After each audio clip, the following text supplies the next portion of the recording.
to some degree, and the K2-3 stuff. I'm still at the point where I look at this and try to explain it in simple terms. Someday somebody should write a book, right? And unfortunately that's probably us.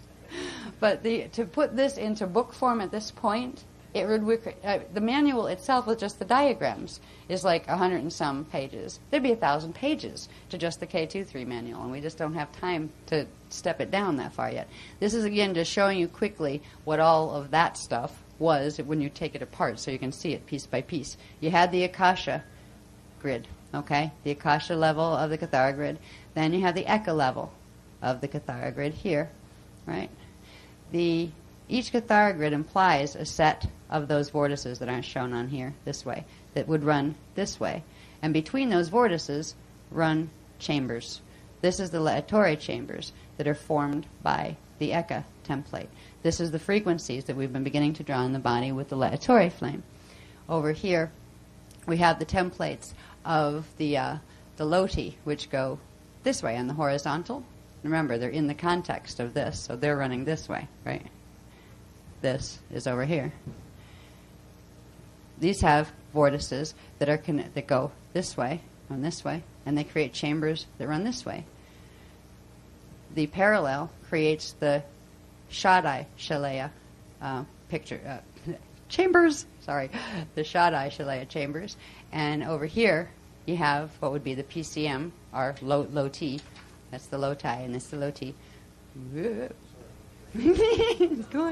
Chase it across the board. Right here. This would be the Kathara grid that we're working with here. Now, this is on our universal level, and as we have embedded ones all the way down, both dimensionally and density-wise, you have lots of little guys inside of these. But we're just talking right now about your major big one that forms the crystal body around you. We're in the PCM universe, so this is our crystal body Loti grid, and that has its vortices, its Ruche vortices running this way, and that implies that it has its chambers running this way. So we have the chambers of the Shaddai, no, they're the Shalaya chambers, but they're the Shaddam chambers that are formed by the PCM side, which means they carry more Ire as opposed to Mane, okay? Now, that's just basically showing you what some of the things are that we've been working with, so we remember where they are. All of these things come to three-dimensional life in terms of height, width, and depth when things start to turn into spheres. These are the templates that the spheres form within. Next one, please. I have to go through these quicker.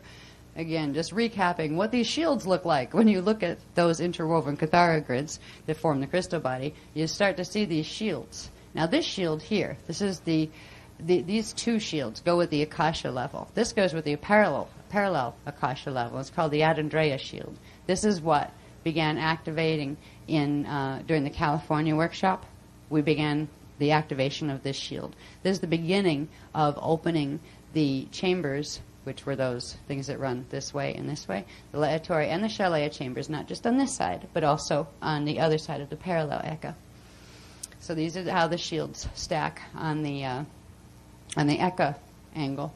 Then we have our vortices and things coming in on the Lodi and the Lodi is this way and the Lodi is that way.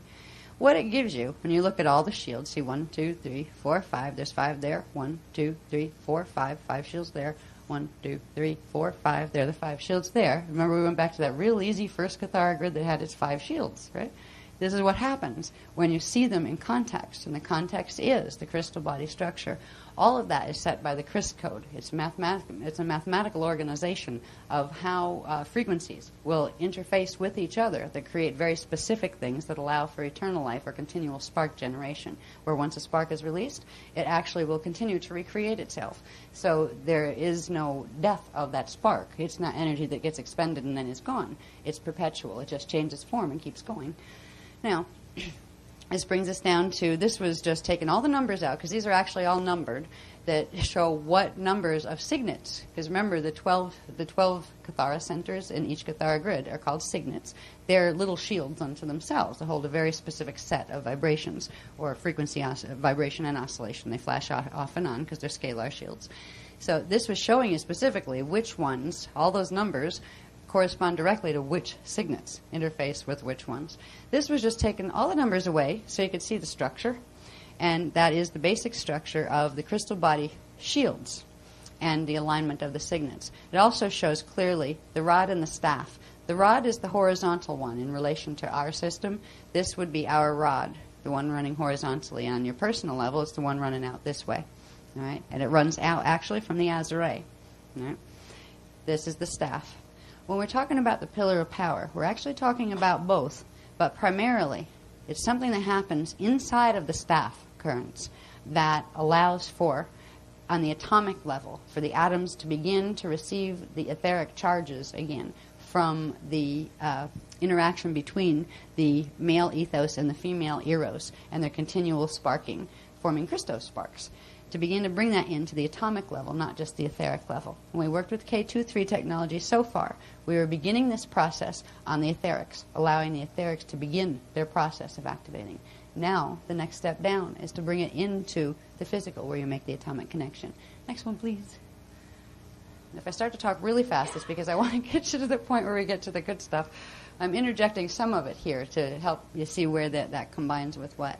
Now, these were the consolidated ones. All these were large pictures in the Phoenix manual, and then we shrunk them down to show relationship in the portfolio set, which came out in the California manual.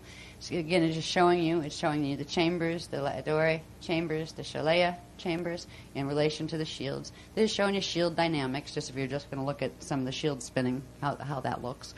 This is showing you the crystal body, and it's interesting because the angles of the crystal body form by the specific interactions across this flat part here.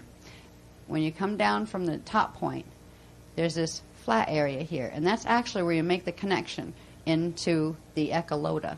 So the lotum body, both the pKa and the PCM side, the lodi and the loti, have this shape to them, where so does the lota, but it would have it with its point this way. So these actually open when you have the blending of the lotum and the lota, and it forms a 24-pointed one instead of a 12-pointed crystal. Now, when we get into what we were talking about before, buckyballs, this shape is totally twisted. It's contrived where actually they do something called truncation. Now, truncation is a nifty little word. Think about trunks. I think about tree trunks. I think about tree trunks and chainsaws, all right, when I think of truncation. What truncation means is they're actually taking a geometrical form, like a radiation matrix, and cutting off its points, which gives it a different shape. It makes a different shape. So truncation would be taking, I believe they use for the buckyball, I think it's an icosahedron, isn't it? Yeah, and they truncate the icosahedron, which means they shave off its points. Now, its points, if you put this in terms of a crystal body structure, these points are points of interface where frequency from one set of levels is supposed to interface with another set. You cut off those points, and you're completely changing the way energy interfaces, and you're cutting off natural connections. The buckyball, Buckminster fullerene, is structured on that type of truncation, and it is very unnatural in relation to the natural form of crystal body structure. So when we're dealing with things like C60, carbon-60 atoms, they're actually not natural structures, even though they can be found in nature. They can be found in nature because this place has been a battleground for the last very many billion years, and you can find them all over the place, particularly in proximity, from what the Beloveds has said, to stars that had been imploded through unnatural means. You'll particularly find them in star dust kind of stuff, that kind of thing. But they also appear in other ways, and you can manufacture them by bending arcs of light in certain ways, and I think they're learning to do that already on the planet. But anyway, the natural crystal body structure, and again, this is just the template, but that fills out to be a three-dimensional crystal with spheres inside of it, with more crystals inside of that and more spheres inside of that. And on the spheres there's lines, axiotonal lines and meridian lines that run to other lines. There's all sorts of things. We're going to learn about what they are after we remind ourselves of the templates. This was an easy way to see the crystal structure, and this isn't showing all of its facets or anything. This is just showing the basic form of the template. All right, we have the one that would go with the eka, the echolota. We have the one that would go with the echoloti, the pKa loti, which is on the horizontal axis, and we would have our PCM crystal body, which is our loti crystal body. These are all in the same place, and they react in specific ways with each other as far as bending and sharing of frequency and light. They each have a pillar of power, where this one would run the staff on the horizontal. Our pillar of power would run the staff on the vertical. And to them, this is vertical, right, over there in the parallel universe. And there'd be another pillar of power that runs the equilevel. The first level we need to turn on is the one that runs the vertical here. Again, just looking at the dynamics of the shields and their relationships with each other and with the signets. This shows the beginning process of, okay, now that you have these shield templates, this is the shape of how things exist. How does it get set in motion? It starts with the anchoring of what's called the monadic beam, where there's these series of vortices here, the Eka Ruche vortices, take frequency from the D13, the center pillar, and they begin to spiral it in. The center pillar anchors in the center and activates these sets of vortices coming down. So this template gives you these sets of vortice structures where now there's frequency from these shields beginning to run in and through and circulate through the center. The spinning of the vector vortices, the Ruche vector vortices, in the Eka Lota is the beginning phase of activating the Lotum. It begins setting the heartbeat of the Lotum, or the base pulse rhythm. The base pulse rhythm is literally how fast or slow, or the sequences of how energy is pulsing from the seed atom centers, from the center, out through the grid and back again. So it's literally like the expansion and contraction rhythm of energy through the Lodi crystal body. That's the heartbeat. It's closely related to the breathing rhythm, which is also about expansion and contraction. But the breathing rhythm specifically refers to the pillar of power, which we didn't get into when we were doing K2-3. We learned about the heartbeat and the base pulse rhythm being set, the base flow or rhythm of expansion and contraction of energy from the seed atoms outward and back again. But there's another rhythm that has to do with the speed of manufacture, or the rhythm of manufacture of spark units, or units of radiation, that form as a result of particum and particum and particum sparking with each other to form crisp sparks. The rhythm, the breathing rhythm of the Lotum is set by that, the sparking rhythm, how fast and how often, and what is the cycle on which these sparks collide, these units of radiation collide with each other to form, again, more sparks. So we have the heartbeat set by the monadic beam anchoring frequency and beginning the circulation process. That means beginning the spin of the Merkaba fields, beginning to circulate energy through the Lotum into the crystal body and then back out again to the Lota. The next step that we learn about as we go into K4 is going to be about the breathing rhythm, and it's really fascinating. I'll do my best to explain it to you, too, because I'm just learning it. Yeah, we're all in the same place with this one, as usual. All right, this again is just showing what we learned in K2-3. If we're looking at just the Lotum, all right, we're not showing the other Lota grid that runs this way. This is just showing you the PCM density grid and the pKa density grid. This is the low T, and that's the low Ti. All right, and that's showing you the beginning of the crystal body structure itself, almost like the skeleton of the crystal body structure. All right, and that's just showing it that. There's a lot more I could go into on this, but I won't, because we'll never get to where we need to get to. That's just a reminder to show you that structure we just saw, which is the Lotum. Remind you, we came from here, right? That was one of those. Well, now you've got one of those going horizontally and one going vertically. All right, these little balls at the end are the monadic balls. They have to do with the frequency of the flames up and through here, the ethos flames up and through here. But I won't go into monad now, because there's still tons to learn about monad. And I think it's going to come out in K4 after we get through the ethos and eros, because it's directly connected to the ethos and eros. And if you don't understand that, we're going to be still fumbling around with monad like we have been. We know a little bit about monad, but not enough. All right, go ahead. We know it's the D13 thing that sets the pattern for the rest. This was where we began the process, and it was a long, drawn-out with larger diagram process when we introduced it in Phoenix, where it just showed how, and I'm not going to read all of this, or we'll be here till next Tuesday just trying to go through it again. This is this recapping of K2-3, what we learned about how in that structure of the 5 shields in one template, if you're just looking at the particum one, the beginning process of the D13 monad firing those monadic vortices and beginning the flow of energy through this shield thing. It sets in motion the anchoring of the 12 pillars. That's the 12 pillar locations, and any Kathara grid would have that.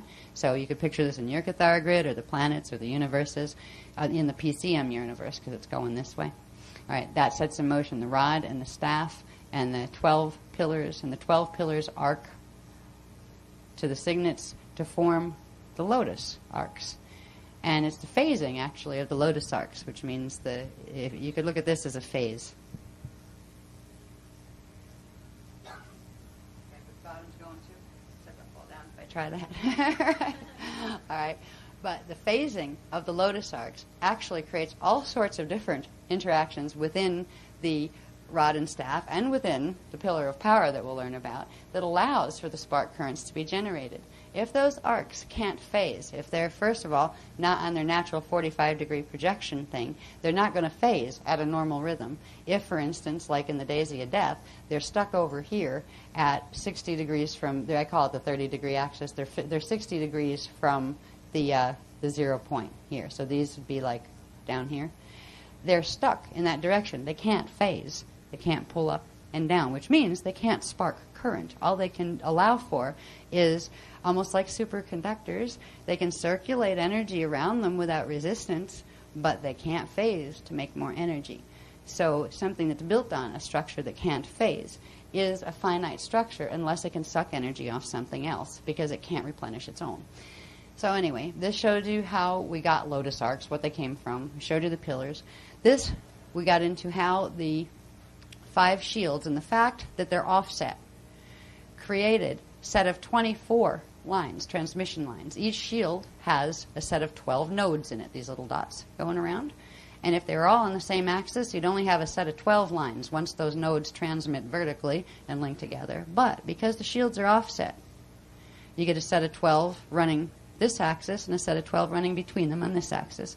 So it begins the process of filling out the shields. The shields start to become lines of frequency of spark pulse currents, where you have little sparks of radiation that are generated through actually the pillar of power that we get into later. But these are coming actually from these are coming from the seed atom, through the seed atom from the akasha level. This is before the etherics get directly involved. So these are still Eka currents coming in from the Eka Lota being stepped down into the Lotum. It gives us our 24 set of Lodi lines. These Lodi lines become the axiom lines and the meridian lines. The meridian lines are the ones that blend with ethos and are considered electrical, and the axiom lines are the ones that blend with eros and are considered the magnetic lines. So this is the beginning of the formation of those.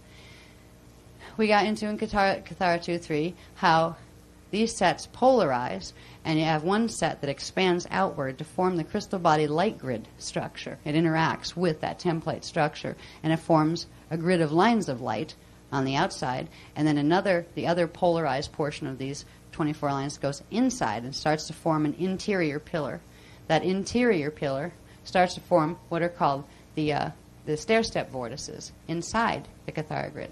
Now, the pillar of power actually runs through the center of that and out all the way around it. But the main power comes in at the center, as we'll see later.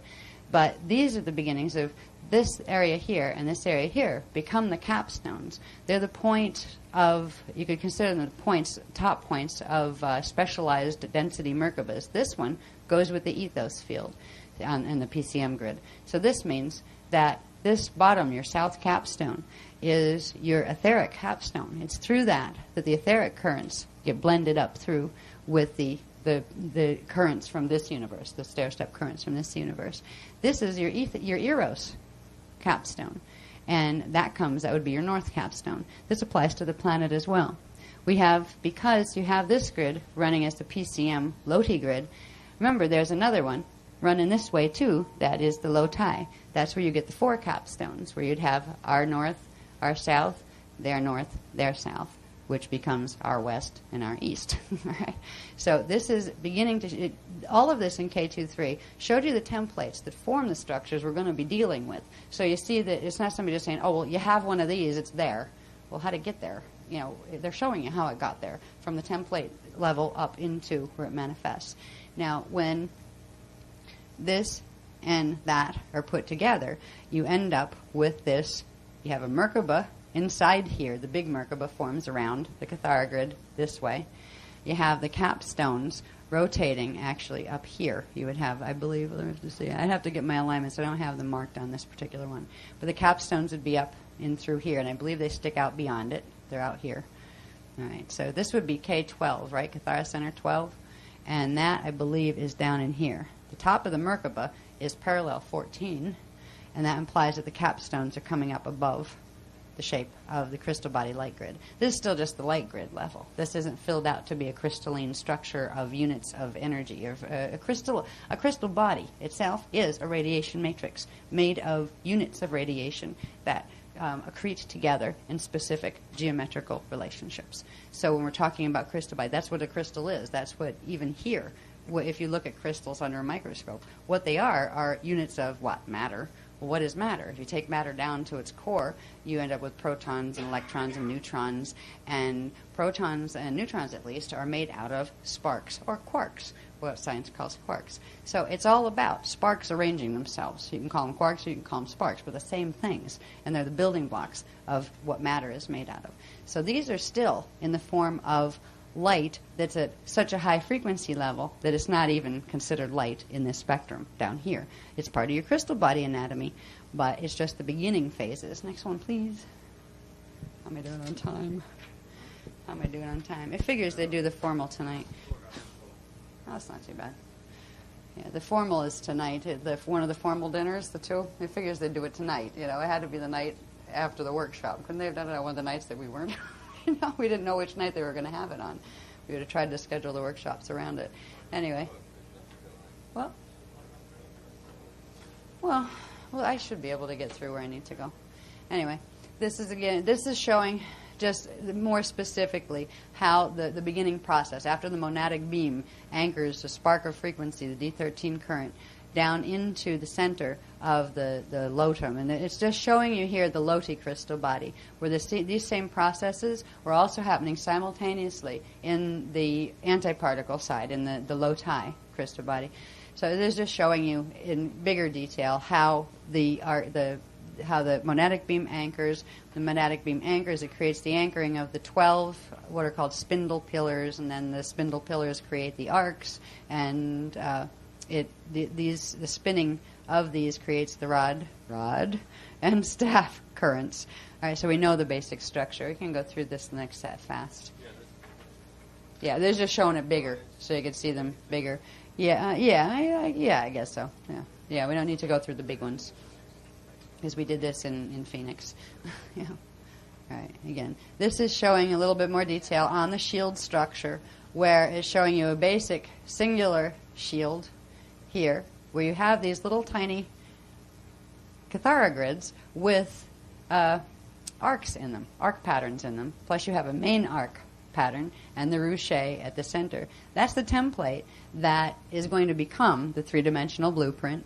Each one of these ends up becoming a Talia vector vortice. It projects upward as frequency comes through the shield. Its image is projected upward and outward out to those Lodi lines that are in the crystal grid outside of it. And this is where you start to have the template filling out in 3 dimensions as far as height, width, and depth goes. So these are the patterns of the shields. This is just one shield.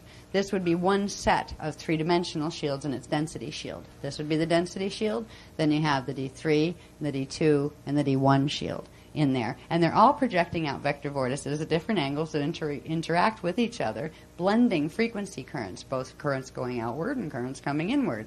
And it's not like somebody didn't know what they were doing when they designed this stuff. If this was an accident, yeah, right. I mean, the sophistication of the design of the templates that it takes to create 3-dimensional matter holograms is just absolutely fascinating. Science is just learning to play with holographic technology here, where they're bending things at 45 and 90-degree angles to each other and seeing if you can project this image into something that looks 3-dimensional over there. You know, this is a lot more sophisticated than that. And I couldn't tell you the difference between the two because I haven't studied either except for what I've learned here through the Guardians. So it's like, if I can learn this, you can learn this in enough way to use it effectively. So anyway, that's just showing you the shields. And this was showing you, these charts are all in the K23 manual.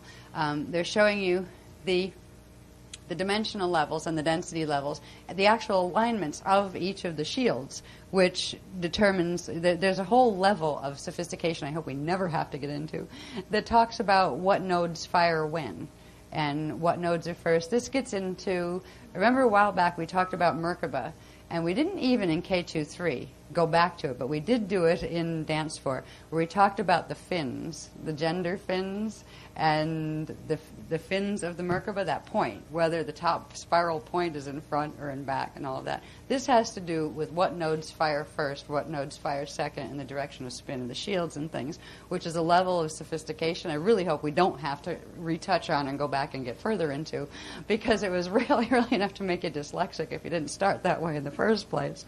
But all of these, and they're positions of start spin. These would be positions of start spin. And imagine this starts, and then each shield rotates at a specific ratio of speed in relation to the next one, in relation to the next one. These are like gears within gears. If you think of like Swiss watches and how the perfectly synchronized little gears all click in together, but they're frequency gears. They're interfaces of frequency that when they're working properly, everything spins the way it's supposed to. You have this pillar running up the center that sparks energy out. These things throw energy into specific angles at specific times, and it keeps the whole thing in motion. It's really a beautiful piece of biomachinery. But it's living, because it's made of living consciousness currents. I mean, Partakai, Partake, and Particum are the original spark units that it started from. I mean, they're the original units of standing waves of consciousness that started the sparking process. So we're dealing with consciousness here, every bit of it. That means every molecule, be it good, bad, or awful, or indifferent, is consciousness of some form. Anyway, let's go. Thank you. All right. That's, again, just showing you the light grid. All right, that was the beginning of filling out the crystal body. That was when we had those the Lodi lines, the 24 Lodi lines running up and down the center. They polarized. Some went to the center to become those inner vortices, and the others expanded outward into the template to become the light grid of the crystal body. And this is just the PCM crystal body, the Lodi. All right, next one, please. You can see the vector, the Rouchet vortices in there, too. All right, again, this is the set of lines that went inward, and these are the incoming ones, the electrical ones. So the electrical vortices come in downward from the top. And then they are coming from the density shields. And then the other ones that come from the ethos shield come upward. Next one, please. Thank you. And they form the magnetic vortices. And you put the two together, and you get Merkabas for each density level. All right, and that's where you get the density level Merkaba, which downsteps through the shields to become dimensional level Merkabas, and all of these embedded Merkabas. Next one, please. I'm retouching base with this, so you remember where it came from when we get into its relationship to the pillar of power and to the chariot of fire. Because if you, to remember that these are vortices that form because there were lines, and some went outside and some went inside, and the ones that went inside bent toward the center and became vortices of energy. If we can remember the basics of this process, it'll make sense to us when we start to work with the pillar of power. It won't be just somebody says you have this thing here, so breathe up, and it comes up, whatever it is. You know, that kind of thing. Because a lot of New Age stuff is kind of like that. You got one of these, here, do this, breathe that, where, why? Never mind, just do it. Don't trouble your little mental bodies. But a lot of those sets of interior vortices that creates the vertical one and the horizontal, which would be from the Loti side. But we also have our own one running horizontally that would be from our primal field that is also on the horizontal axis. If we remember the Vecca template, where we have the particum universe vertical here, then up above that you have the antiparticle pKa primal, you have the antiparticle pKa density, and you have our primal over here. So we have a horizontal primal field that also runs here. So we'd have a staff even if we didn't have the Loti on the other side. But it's too difficult to try to show all of these embedded things on top of each other. It gets to the point where you can't see anything, any paper between the lines, and the lines don't make any sense anymore. So that's the basic structure of, let's call it the go-kart of fire, all right, of your Lotum, you know? And your Loti and your Loti would each have that structure as well. This also has to do with, when we get into understanding a bit more about the Eros and ethos fields, because we have an Eros and an ethos field, and so does the the antiparticle side, and so does the lota. But the lota actually is, the ethos eros field comes actually from the lota. So it's like lota frequencies that come from somewhere else that we'll get to, that step down into the density fields of both the pKa and the PCM side of the crystal body. Next one, please. That again is our go-kart of fire, looking at the crystal body structure, where it forms in relationship to those sets of interwoven vortices of the rod and the staff, and the capstones that are the what these connect to up on the top. You'd have your Merkaba seals up there, and that would be like parallel 14. Our PCM ones would plug into parallel 14 on their primal field, and they plug into our primal 14. Just put that one out. Parallel primal. So these capstones connect to 14. Somewhere in there, there's some interesting things that happen with 13, the D13 fields, and that's where we get into pillar of power things as well. And then it goes down into the D12 level of the PCM grid, which is down here. So all these things are up above your Cathara Center 12, all right, and they're down below your Cathara Center 1, where they come in, but they plug right in to the shields through those Cathara centers. All right, next one, please. That's just showing sort of your relationship to it. Remember, that's your density 4 body. That's your avatar level self. And you've got lots of little cells going down in there. Actually, 3 more levels down. So you've got lots of yourselves in there. And again, it was not even this whole thing, but just like one cell in what we'll see as the Talia body would be 500 to 700,000 miles in diameter. So this is massive as far as how big your fields are. They're absolutely huge. All right, next one. I can imagine what the planets might be if ours are that big. Yeah, it's just a composite showing them together, the structure, how it fills out with the vortices, and where the Merkaba and the crystal body fit in relation to it. And that's all in the base shield, the Eka base shield, right there. So it's just showing your relationship of template relationship. Oh, joy, this stuff. I just love this stuff. We're going to do this really quick. In simple terms, we're back to this thing with the Lodi lines that transmit vertically up and down between the nodes, right? The 24 Lodi lines. Then we're going to go back to the shields for a second and remember how they have those little imprints, the little tiny Cathara grids. And when frequency comes in from the centers here, from the you could call them the density seed atoms or the ethos flames, and rides out the shield lines through the nodes, it takes that imprint of the little Cathara grids, or the Talia, they call them Talia, takes that and picks it up into a dimensionalized. It gives it height. Instead of being horizontal, now it's vertical. And they form vortices from the center coming out. These vortices are called vector vortices.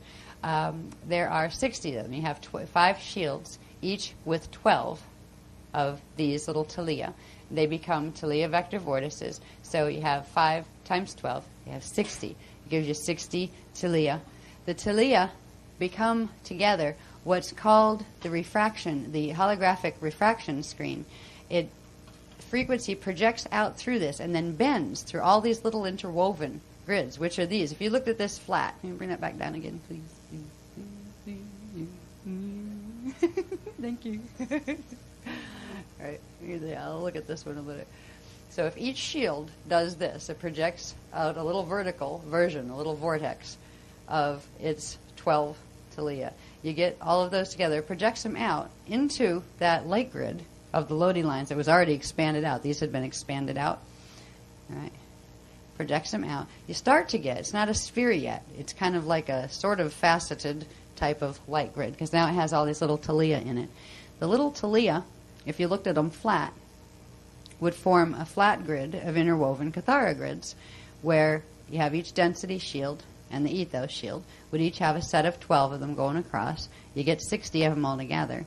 These bend frequency, and they bend and blend frequency. The frequency pulses out from the center shield, expands the Talia vector vortice out, and then hits the Lodi lines that would be out here, hits the Lodi lines, draws in a set of 3 Lodi lines into itself, and then does a whole bunch of things as far as blending and polarizing. It sends some of the frequency vertically up from the 3 points, if you look at one of those Cathara grids, there would be transmissions coming on the 3 pillars, one on the side of each side and then one through the center.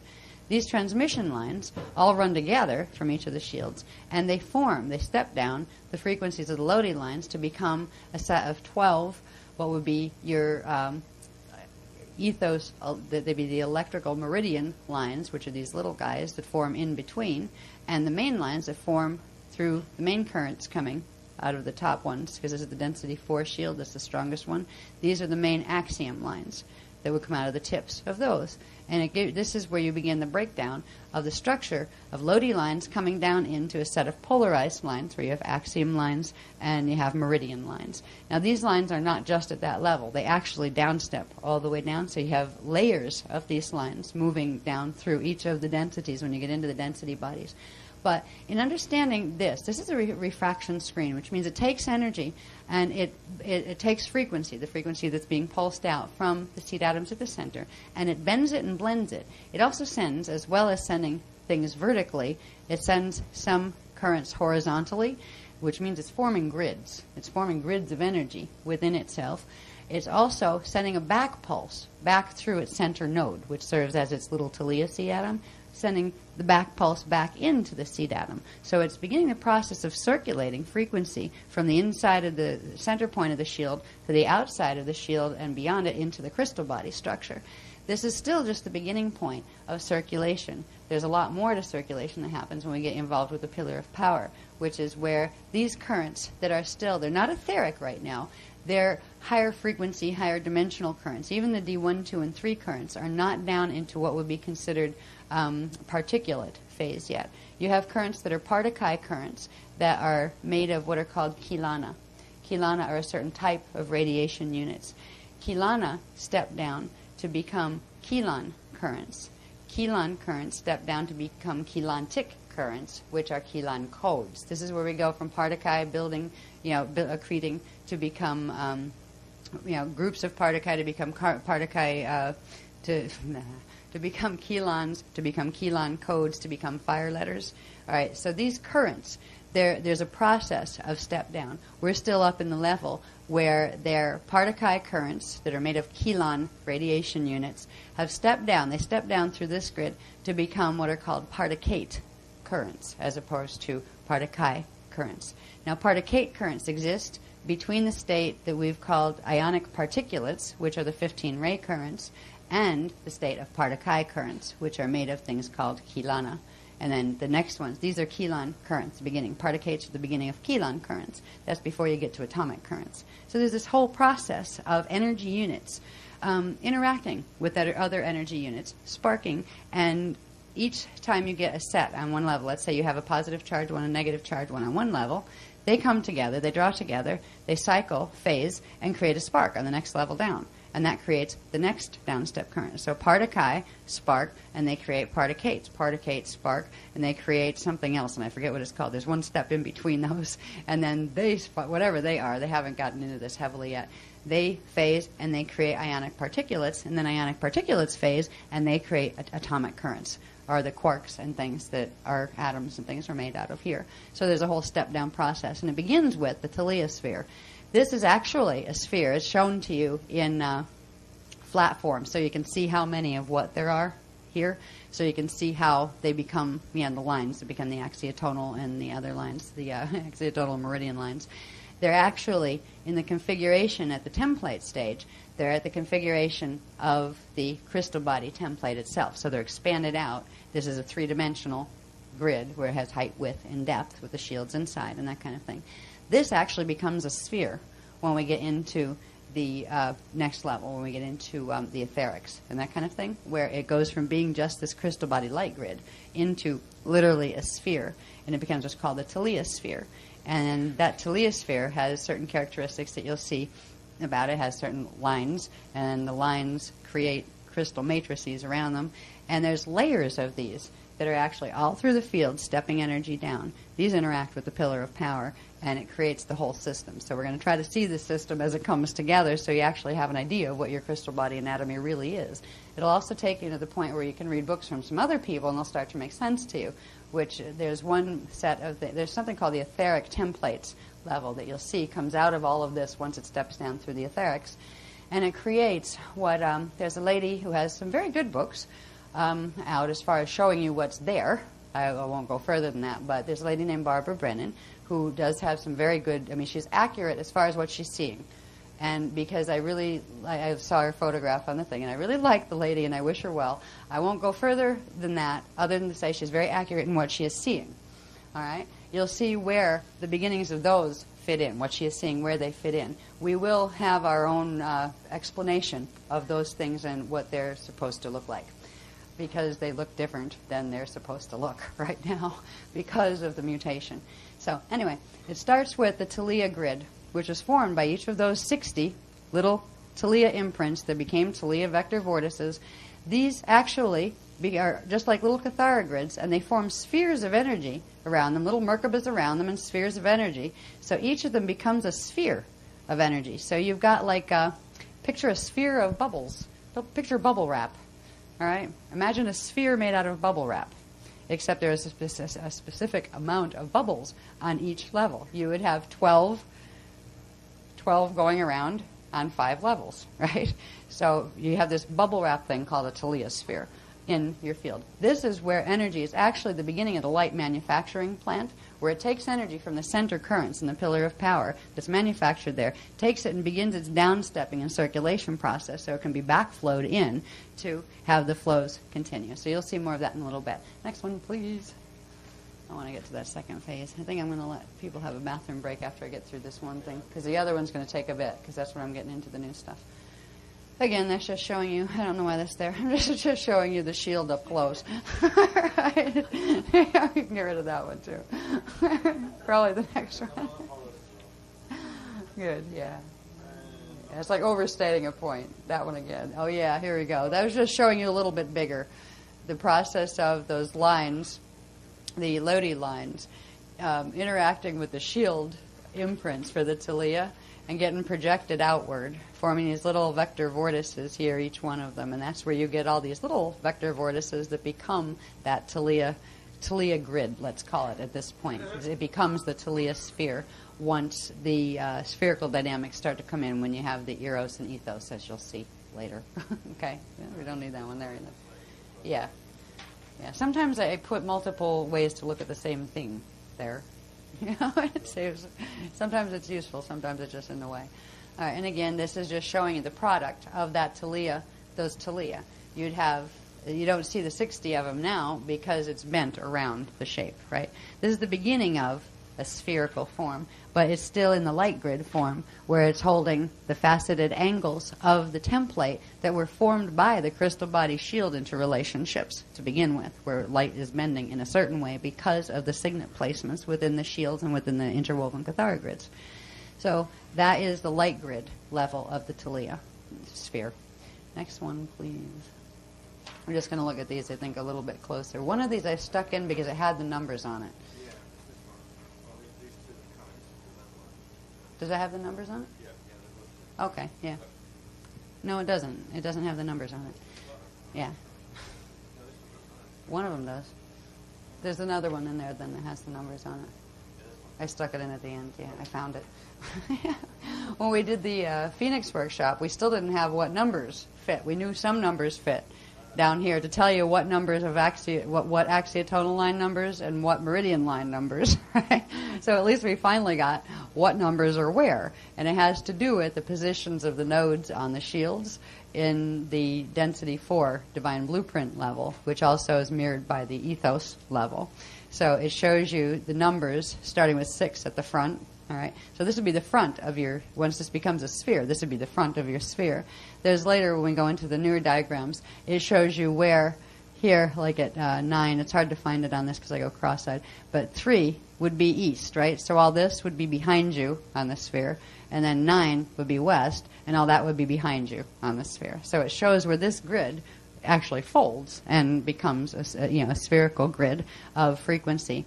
And each of these, again, has a circle around it. We have another one that shows that doesn't have the numbers on it.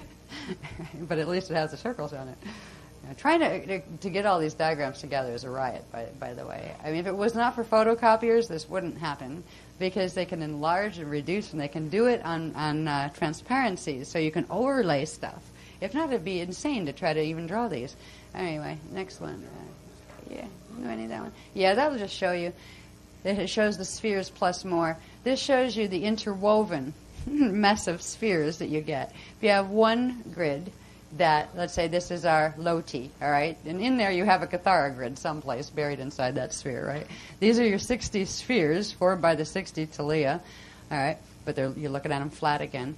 That combined with the one from the Loti on the horizontal axis, and you get interwoven spheres, some on the vertical, some on the horizontal, and you combine that with the ones from the Lota, and you get them on the diagonal as well. So you have 60 times 3 spheres, and these all interact with each other. These all phase between each other, which means they have circulations of energy that bring frequency together at very specific intervals that allow for the opening and closing of signets between them, so they can bring current back and forth through.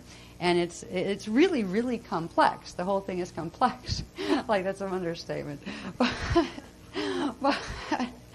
But what's interesting is it's helpful to understand what happens with these when we look at it on the bigger scale, and that's what we're going to do. In a couple minutes, I'm going to call a break so we can take a bathroom run or whatever. Yeah, I'll finish that set before I launch into the new ones, because we're going to go into the ethos and eros ones next, and I don't want to do that to you without a bathroom break. I don't want to do it to myself without a bathroom break either. All right, this week you could tell we were what. This was just the beginning of exploring what's called the meiotic dyadic grid that forms from all of those points in the Talia spheres with their central vertical column, with their little lotus points inside, and the big lotus arcs here. Everything transmitting energy and circulating it back and forth. These transmission lines cross through each other. See these little arcs in here? These are the density arc sets.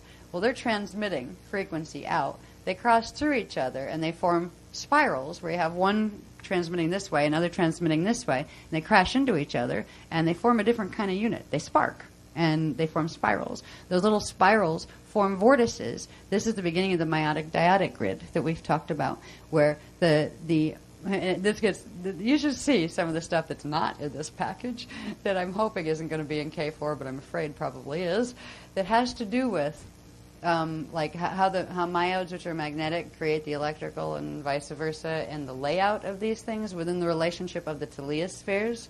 It's real complex stuff. But what it comes down to is you have that level of bubble wrap. That's an easy way to remember it. Bubble wrap.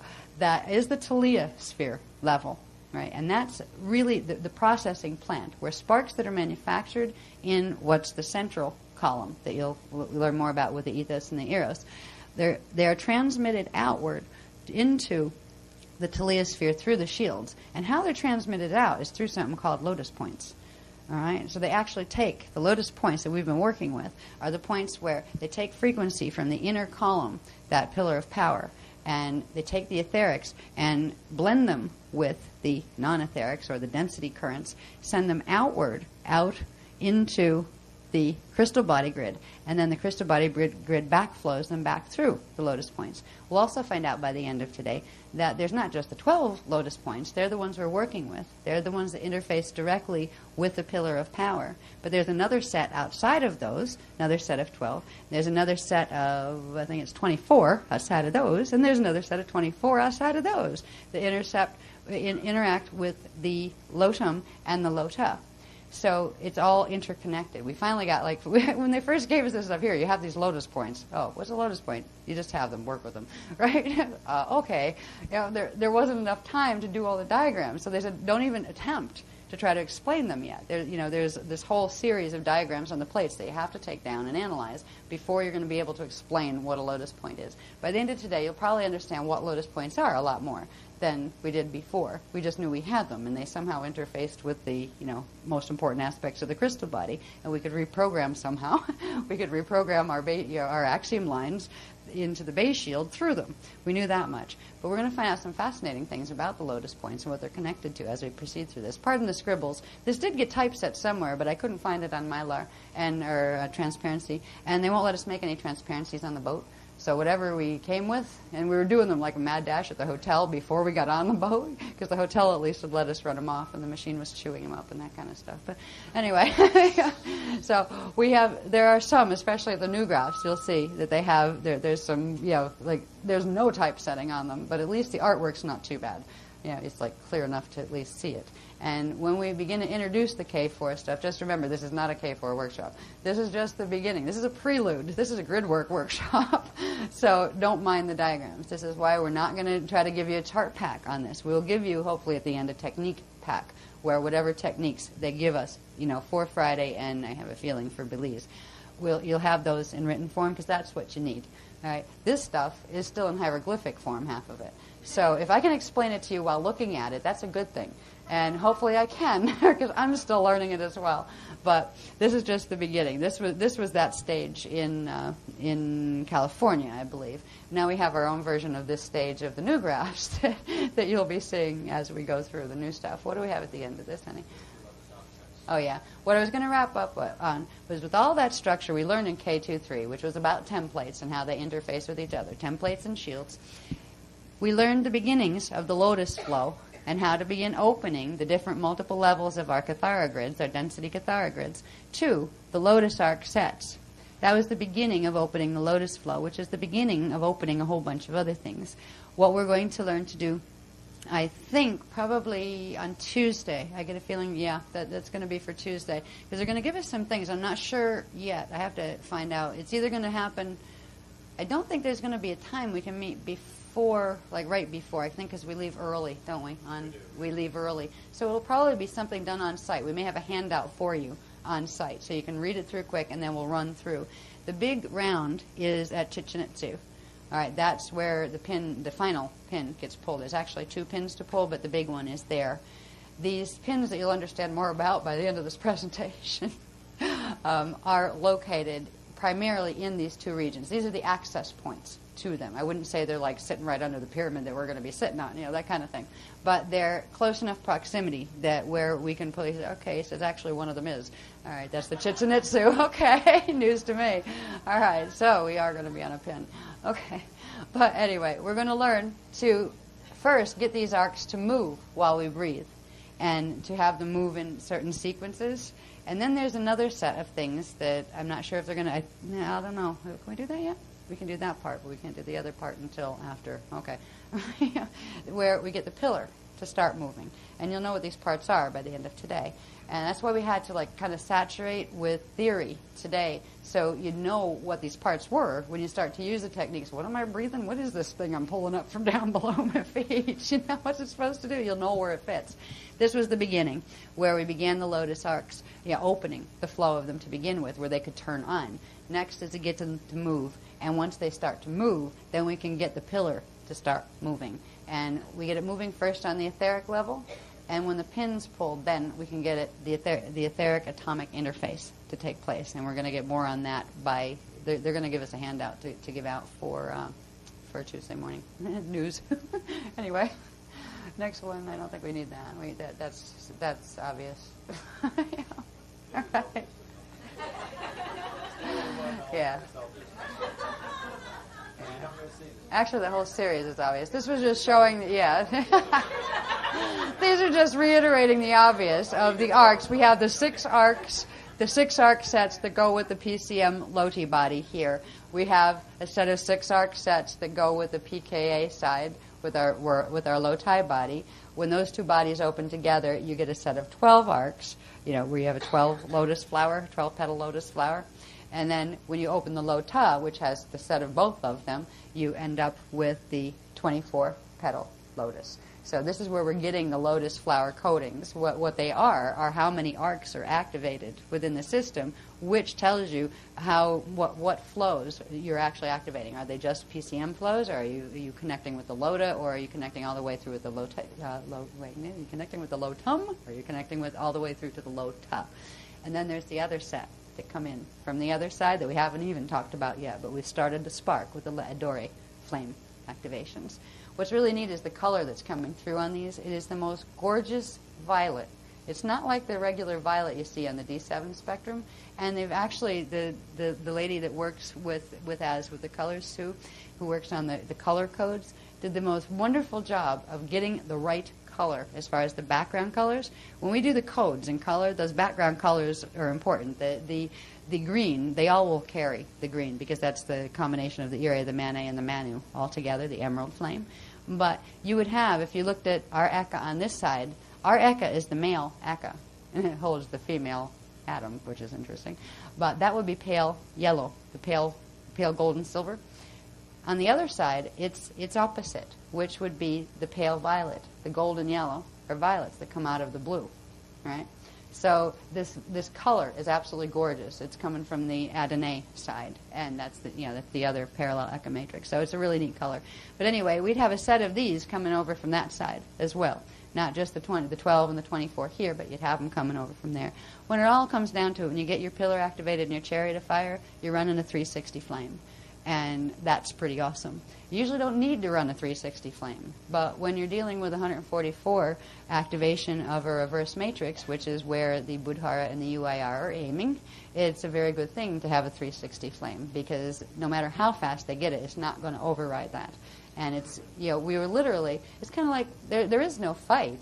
Those guys can fight with each other if they want to, whatever their problem is, but all we need to do is stand and hold frequency, and that's it. We're not their adversaries. Yeah, we're neutral. We're like Switzerland. Well, not really, but because I don't think Switzerland lives up to that as much as actually they seem to stand for internationally. But we're neutral. We just made a promise a long time ago that if it got that bad here, we're not going to let the whole thing fall. We're here on behalf of the Christos.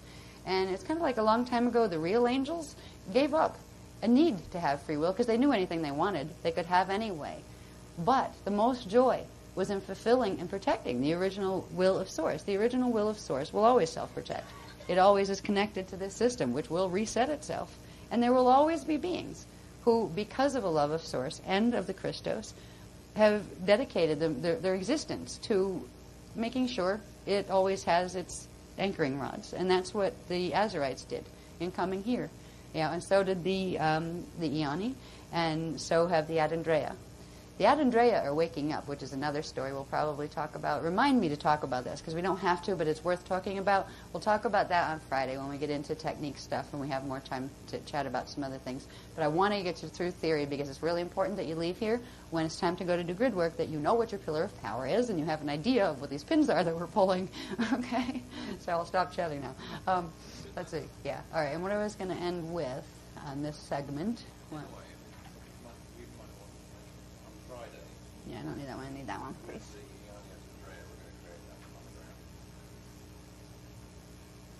Oh, yeah. Okay. Yeah, you can put that back. All right, yeah, we're going to do the ruche stand. Yeah, you could use that to illustrate that. I have a better one in stuff coming later. Okay. Yeah, this one I find a little convoluted, actually, to look at. All right, you got to find my 12 pillars. All right. Anyway, I'll just say what you just said. Here you go. You show that. See, I have a different diagram I use to illustrate the same point that my eyes can see. Friday, we did a stand. This is the first time I do this particular stand. And I just wanted to point out that our stand energetically is going to be this whole thing, working with the Ioniad Andrea. We're working with us. And our stand points are the root shape points, which are here and here. Okay? Yeah. Yeah, see what I mean? There is. Yeah, it's ever so easy, isn't it? There and there. There and there. Okay, there and there. You have these inner positions and 13 in the middle. And the Ioniad Andrea will actually form this whole working with us. See, this is what the reason this is hard to find them is because they're at this angle. This is showing the Eka level. We're going to be running it on this level. Yeah. Yeah, but see, yeah, but they're, yeah. See, they're here on the. This is the Eka axis. The pillars here would be here. Here's one ruche vortis. There's the other. There's the other, and there's the other. And each one of those grids has one. So we're actually going to be doing the 3 sets by running one. We're going to run the particum set here. but it's the first time we're going to be able to run the ruche round table. Now before, we've always used the Amente interface pattern, which actually has two, I have a diagram later that I'll be able to show you a little bit more, where instead of having your vortice, your full vortices, there's actually two of these are inverted where you have the point out. It means that that connection to that chamber, be it the Laetore chambers or the Shalea chambers, is actually shut down. And the Mente interface pattern was like that. It was the first pattern on getting those chambers turned back on, because the sextant shield, which is the pattern that the Metatronics have used in the grids, completely shuts down access to the Shalea and the Laetore chambers. So you can't bring in any of those currents to spark. But the Mente interface pattern, which was the template that we used for other round tables before, that was beginning the opening. I believe that opened the rod. I think that one opened the rod, yeah, because they were the side ones. The side ones still looked like that, right? But the top and bottom ones were inverted, I believe. I have another one that explains this, but that was later. Yeah? So I'm just explaining it early. But what we're going to do for the first time is run a full ruche round table. It's the first time the grids have been able to sustain a full ruche round table, which means our DNA is going to be able to run a full ruche round instead of just the Amente interface pattern.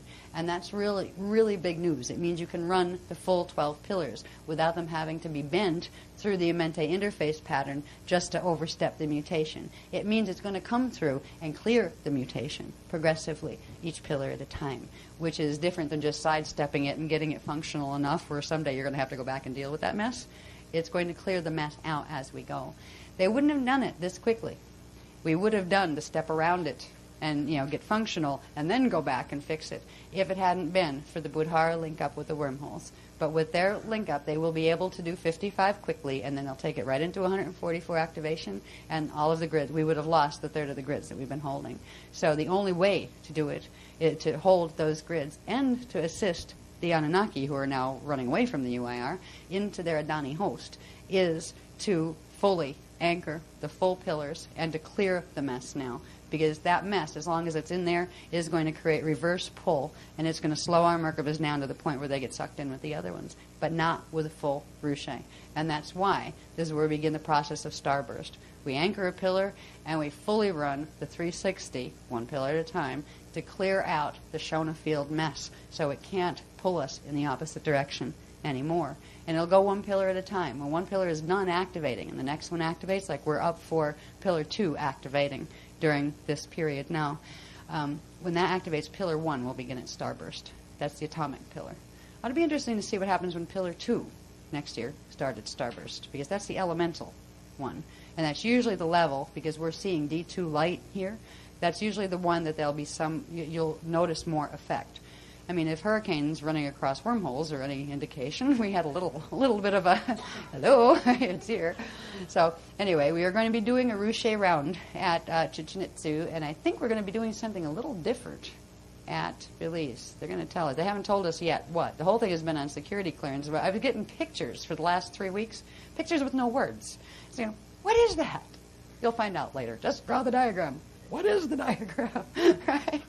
So, fortunately, we have words for them, at least mostly now.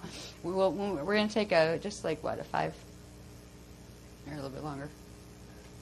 It's 7 minutes to 5 now. Okay. So 7 minutes to 5. After 5, we're talking again. All right. Or actually, I had scheduled in a half-hour break, so we just take a half of that. We'll do a 15-minute break. Yeah, like quarter after. We'll all be back in. Yeah, between 10 and quarter after, let's be back. Okay? No. But I'm all right. I got through the hectic muddle point. Now the other stuff will go fast. I got lost for 10 minutes trying to find this room, I had trouble. I was out.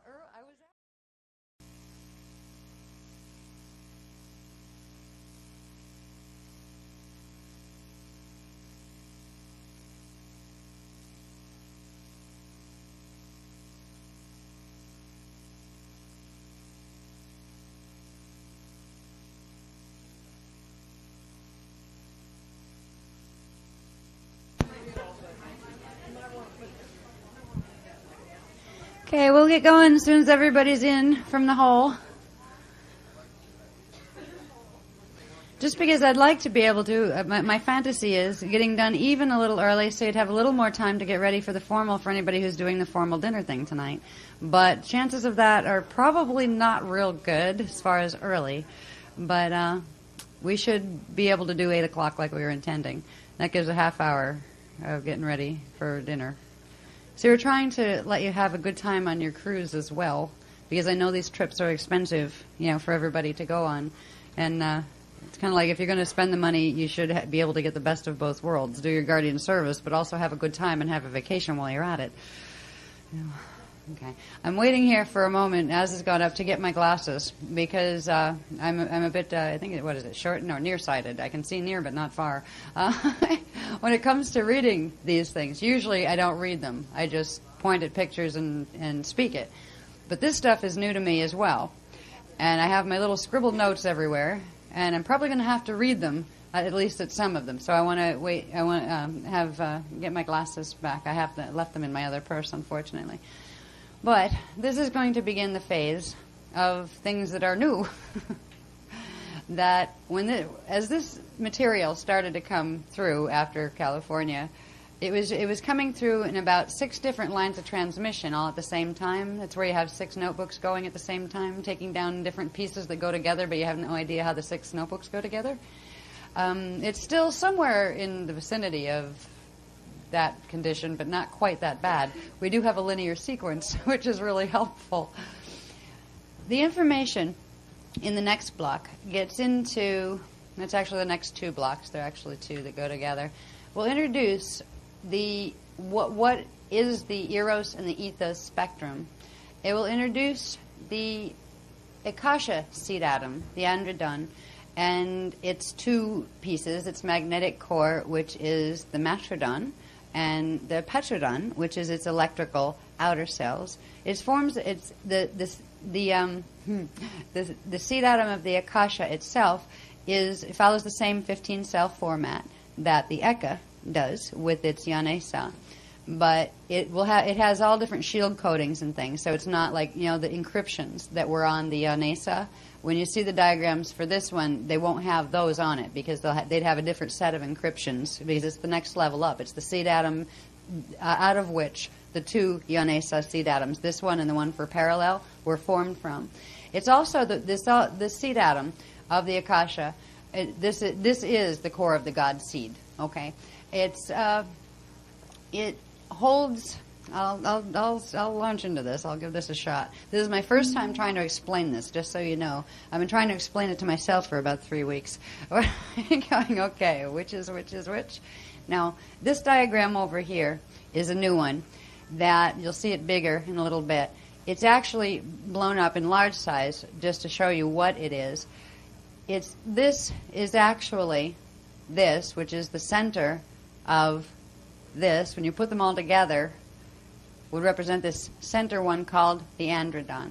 Now, when we get into seed atoms and flames, all right, we have the Le'Etore and the Le'Adore flames that we talked about. We have Le'Etore 45 over here, Le'Adore over here. We have the 360 Adandrea flame. We have the 90 flames that form the monadic flame. So there's 4 90s, if you remember, in a monad. There in the Eka set, there's 4 monads. You have the one for D13 in the particum, one for D13 in the partic, one for the parallel primal light field, pKa, and one for our primal light field in PCM. So these represent the 4 D13 monads. This is called a Ruche crest altogether, and every Akasha, or Eka and Akasha has one of these. What forms this is actually the Akasha seed atom above the Eka seed atom.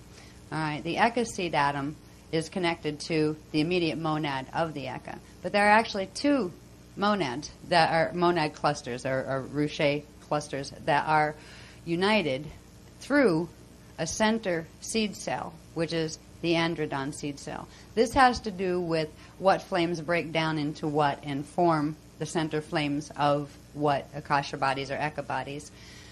Up here we have the new words too.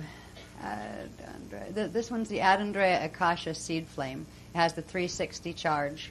That breaks down, polarizes, into two 180 flames. One is called the Iane Ettore seed flame, and the other is the Adane Adore seed flame. Now, this one becomes the one that downsteps through to become our Le Ettore down here in our side of the Eka. This would be the parallel Eka. And one Akasha implies an Eka and its parallel. We've only been dealing with the stairway to heaven going up one way on the vertical. We haven't dealt with the crossbars that go through yet. And I don't even want to see those maps, to be honest. I know I can understand enough about how the stairway works to realize the amount of work it will take if we ever have to transcribe showing all the crossbars between parallel ekas going all the way up the Akasha stairway to heaven. Right now, all we need to understand is that there is a parallel eka. And remember, the eka is that little tiny one. If this were we'll use this one, even though you can't see the center point. This was the Veka templates, the 4 of the 2 primal and the 2 density templates. And the eka is that little one at that 45-degree angle in here. So there's a parallel one, which implies it's if that one's at that 45-degree angle, this one would be running with the Akasha. It would be running at the Akasha level. That you wouldn't see on the usual Veka maps would be the parallel Eka. This breakdown has to do with a common flame, the Adadreya Akasha seed flame, the 360 flame, breaking down into first forming an I can't pronounce these, androdon seed atom. All right.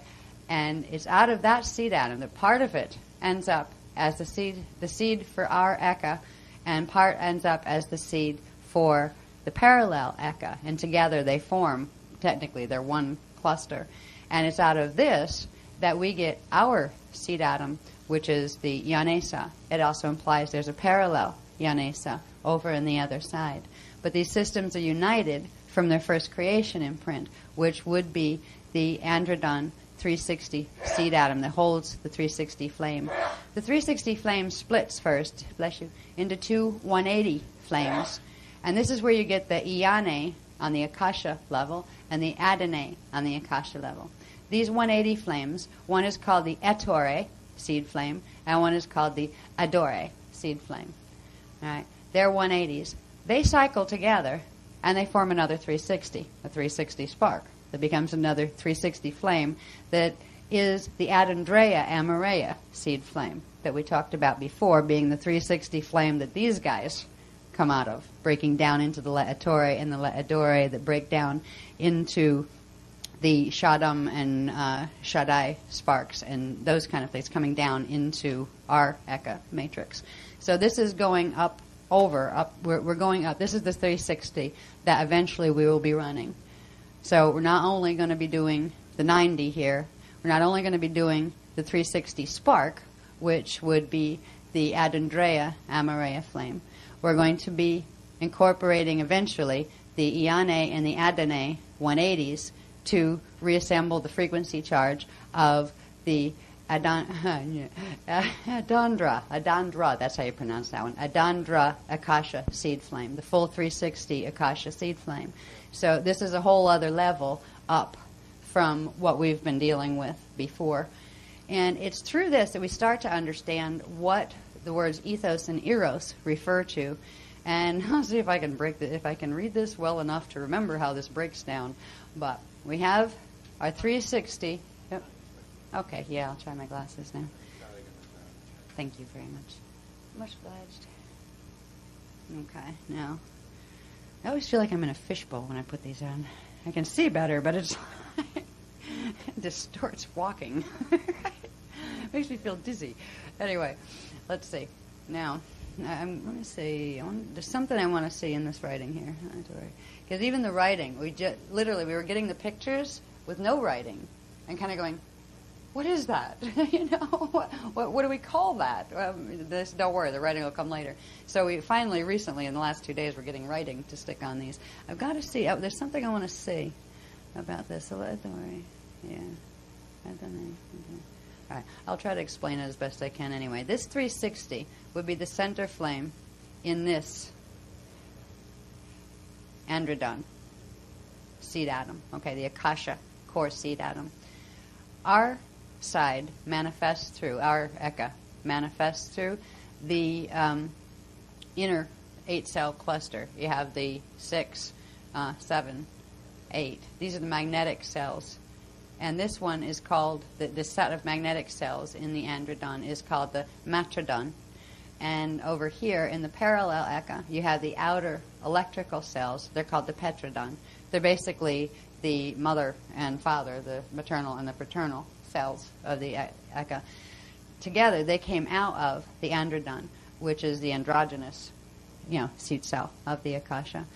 Now, in our system, in the Eka system, the matrodon is the control cell. It is the first of the first 8 cells, and it controls all of the other cells that are connected to it. It is the first literal cell, as far as spherical cell of energy. Before we were dealing with templates. Now we're beginning to deal with spheres of energy because of the interaction between parts of this matrodon cell. Now, this matrodon cell holds, and again, this is small. It's made larger just to show you what's in it, but it actually exists at the center of the Eka base shield. All right, so it's like right in the center. What it does in the center is it expands out, and then it contracts back in to the center point. So it expands out through the entire base shield and then back again. As it expands out, it progressively brings the base shield template into activation, bringing the flat template into spherical activation of the Yanesa, where you're getting spheres of energy instead of just simple flat, a flat shield of energy. The expansion and contraction process of the matrodon center cell literally controls the entire breathing rhythm of the Eka and the Echolota, the PKA Loti, and the PCM Loti. So it is the control cell that controls all of the breathing rhythm, or the rate of expansion, contraction, and spark production within the entire templates of the Lotum and the Lota. Now, this is going to be fun to go through. Some of these graphs, you'll have to pardon me if I'm kind of going, it's a this, because I'm still trying to assimilate this information myself. This stuff, by the way, is coming from beyond the CDD plates on the Iani side. This is data that once you get to the inner earth, they have a set of books, 2 plates, about how their universe was created and who their parent universe was. This is from the books that downstep from the other side to tell them where they came from, to remind them of what they're connected to. So we're working with the Adonai to downstep into the frequency conduits that I have to link to the plates. They're actually downstepping this through the 13th pillar into the plates to try to translate it. And Ma'a is helping a lot as far as downstepping the data, because it's so high frequency. I mean, I just feel it coming in sometimes like a spaceship landing on my head. It's just like, whoa. It's like, yeah, right.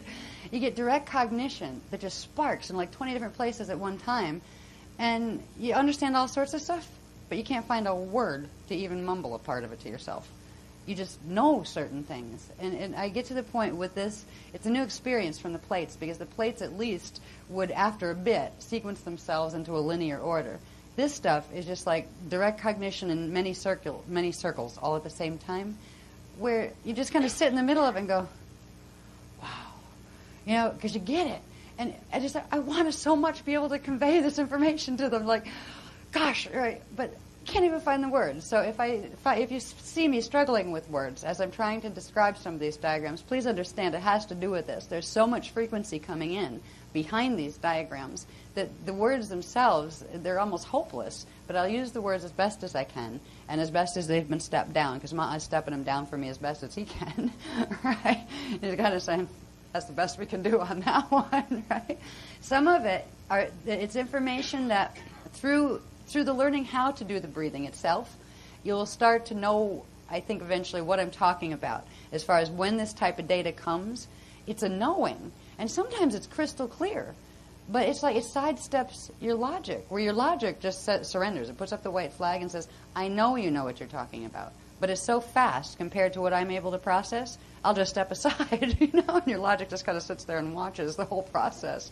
But it's a knowing that it's actually more valuable, I find. It's more valuable as far as personal experience. It's more valuable than any of the words could ever be, or even the pictures.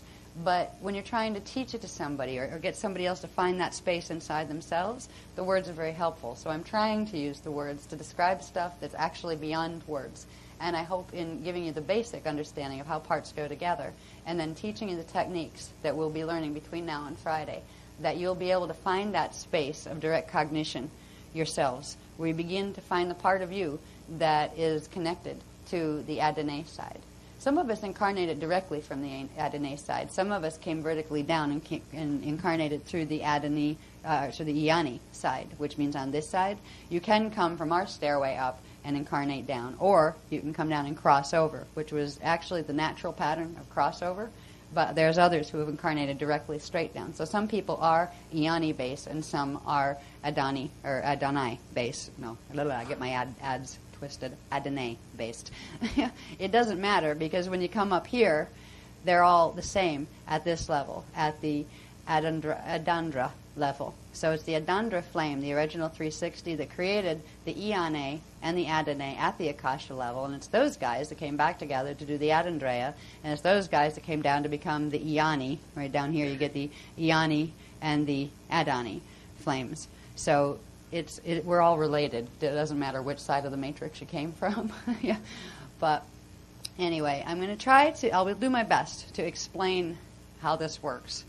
And to explain this, because this key cell, this is a cell, it's a template, and again, it's formed with Cathara grids. What you have here is, in the center, there's one Cathara grid. Let's call that the PCM grid, or the grid that will form the PCM densities in our Eka.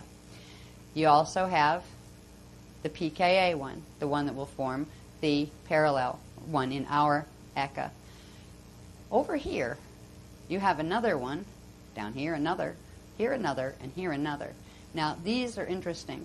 These are the coatings that form the 7 cells, the 7, you have 1, 2, 3, 4, 5, 6, 7, and then the 8th one around it. This 8th one is actually the first one. So as this anchors, after you get all the templates anchored, after all the stuff that we saw in K23 takes place, and the templates are brought into heartbeat, right? They're brought into the beginning of living. Then this flame anchors. Then we get the androdon seed atom sparks in the center. And this is where breathing starts, and where circulation of energy in very specific patterns starts. It starts with the center. If you didn't see these yet, it starts with the center set of grids, and it has a PCM and a PKA grid embedded. Now, the PCM grid polarizes part of its flame, and it creates this grid and this grid. It polarizes at 45 degrees to itself. So if the PCM grid is here, it polarizes one out this way, which would be to its left, right, and one down. The one down is the ethos, which is called its photopositive, and the one coming out to the left is its photonegative. This actually ends up in our parallel PKA system. All right. But this one, that is the PCM ethos grid, all right, comes out from the PCM, the original core PCM density grid in the center cell of the matrodon. It creates the ethos template and its eros template here. The PKA grid, that's in the same place, projects out at 45 degree angles to itself. Also, it projects out its ethos going up, where it's this way, right, and its top would be here. Instead of projecting it down, it projects it up. And then it projects this one out, and that would be to its left, right?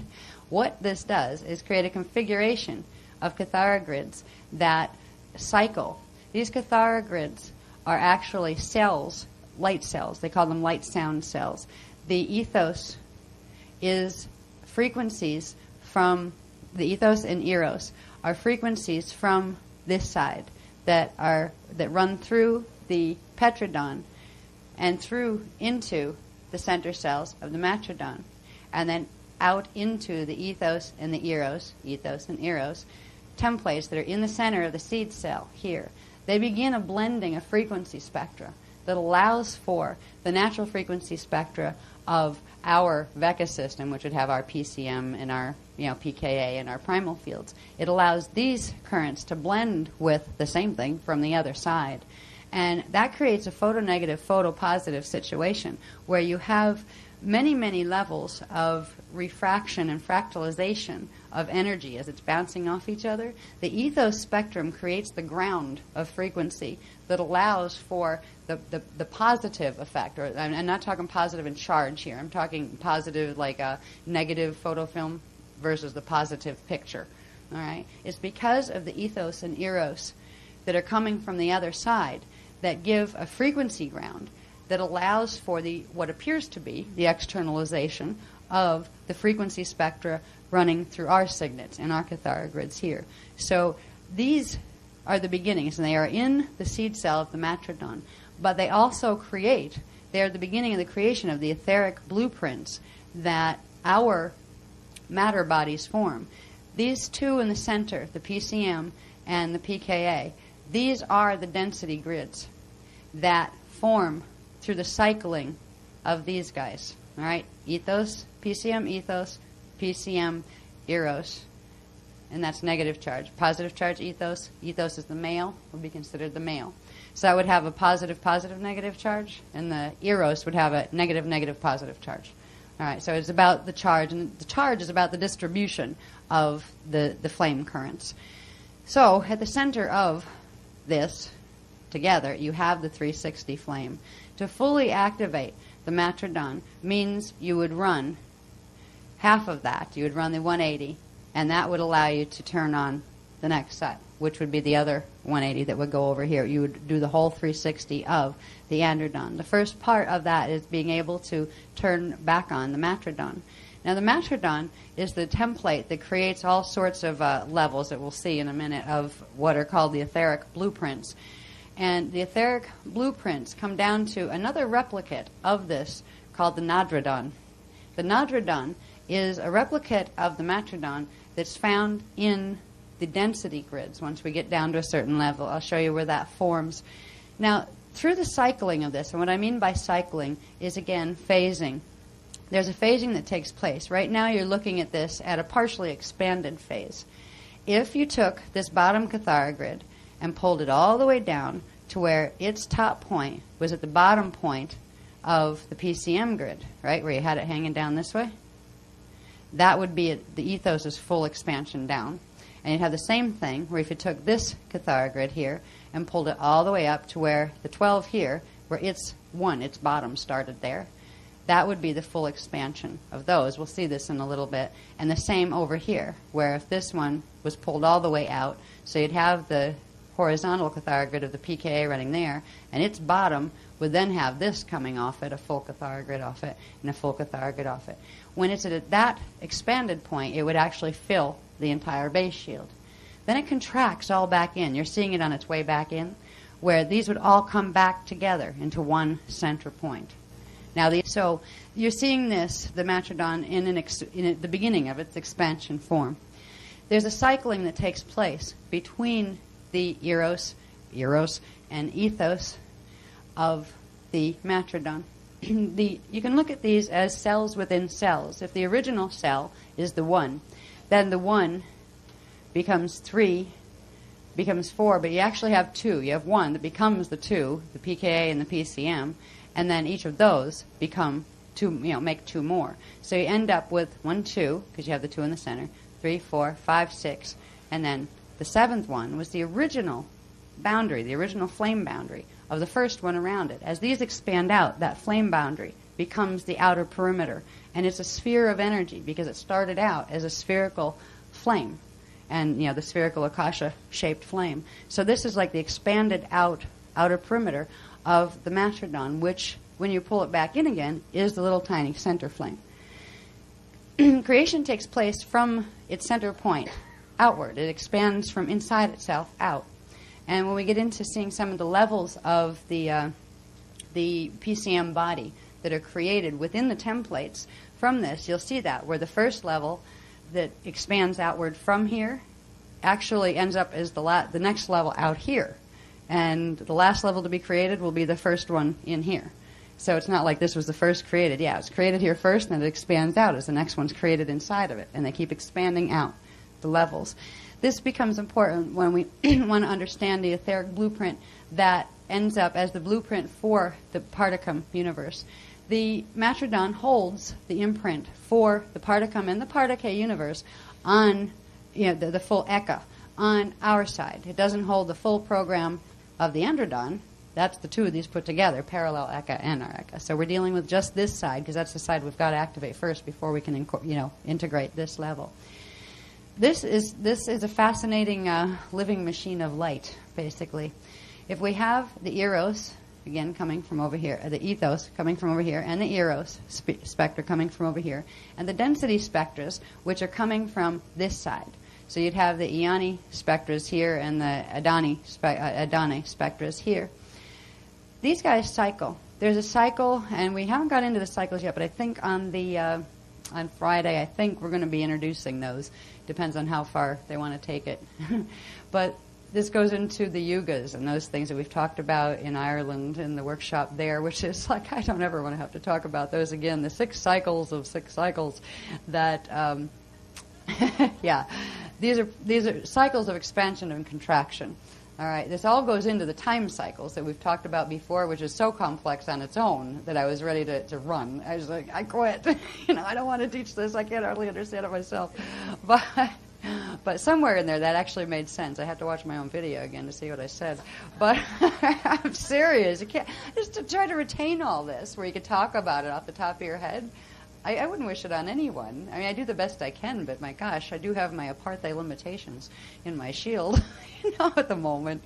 Anyway, there's a cycling that takes place not only between the two. Remember, the PCM created this one, and then at 45 degrees, it created its ethos and its eros, right? And then the PKA that runs horizontal created its eros and its ethos. There's a cycling that takes place in 2 ways. One, between each of their own, right? So we have the 2 PCM ones here, ethos and eros. There's a cycling that takes place this way, where the PCM shifts 45 degrees, these come together, and then you get into those states, those Anatolia, Thanatolia, and Laetileia states that we've talked about briefly in K2-3. But before that, there's another thing that takes place, and it's a cycling that it's about building spark charge, where before the ones of their own kind interact, there's these catharogrids and their spheres of energy or cells of energy that they represent, and you could think of them as a light cell and a sound cell that come together to become a density cell, if you want to look at it that way. All right, it's actually from the density cell program that the light ethos and the sound eros, the photopositive and photonegative templates emerge. But there's this interaction between the parallel, each in its parallel. This is the Particum one on this axis. This down here is the ethos created by the Particum one. This up here is the eros created by the Particate one. There is something, and this is where we start to understand the pillar of power. There's a cycling of expansion and contraction on a vertical axis that takes place, where the ethos rises, comes up through the density template into Particum density template, then up and sparks the parallel eros. Then the eros descends down, and all 3 line up in full contraction, where the whole thing pulls in. At the same time, the same thing's happening on the horizontal axis, which is the vertical axis for the parallel.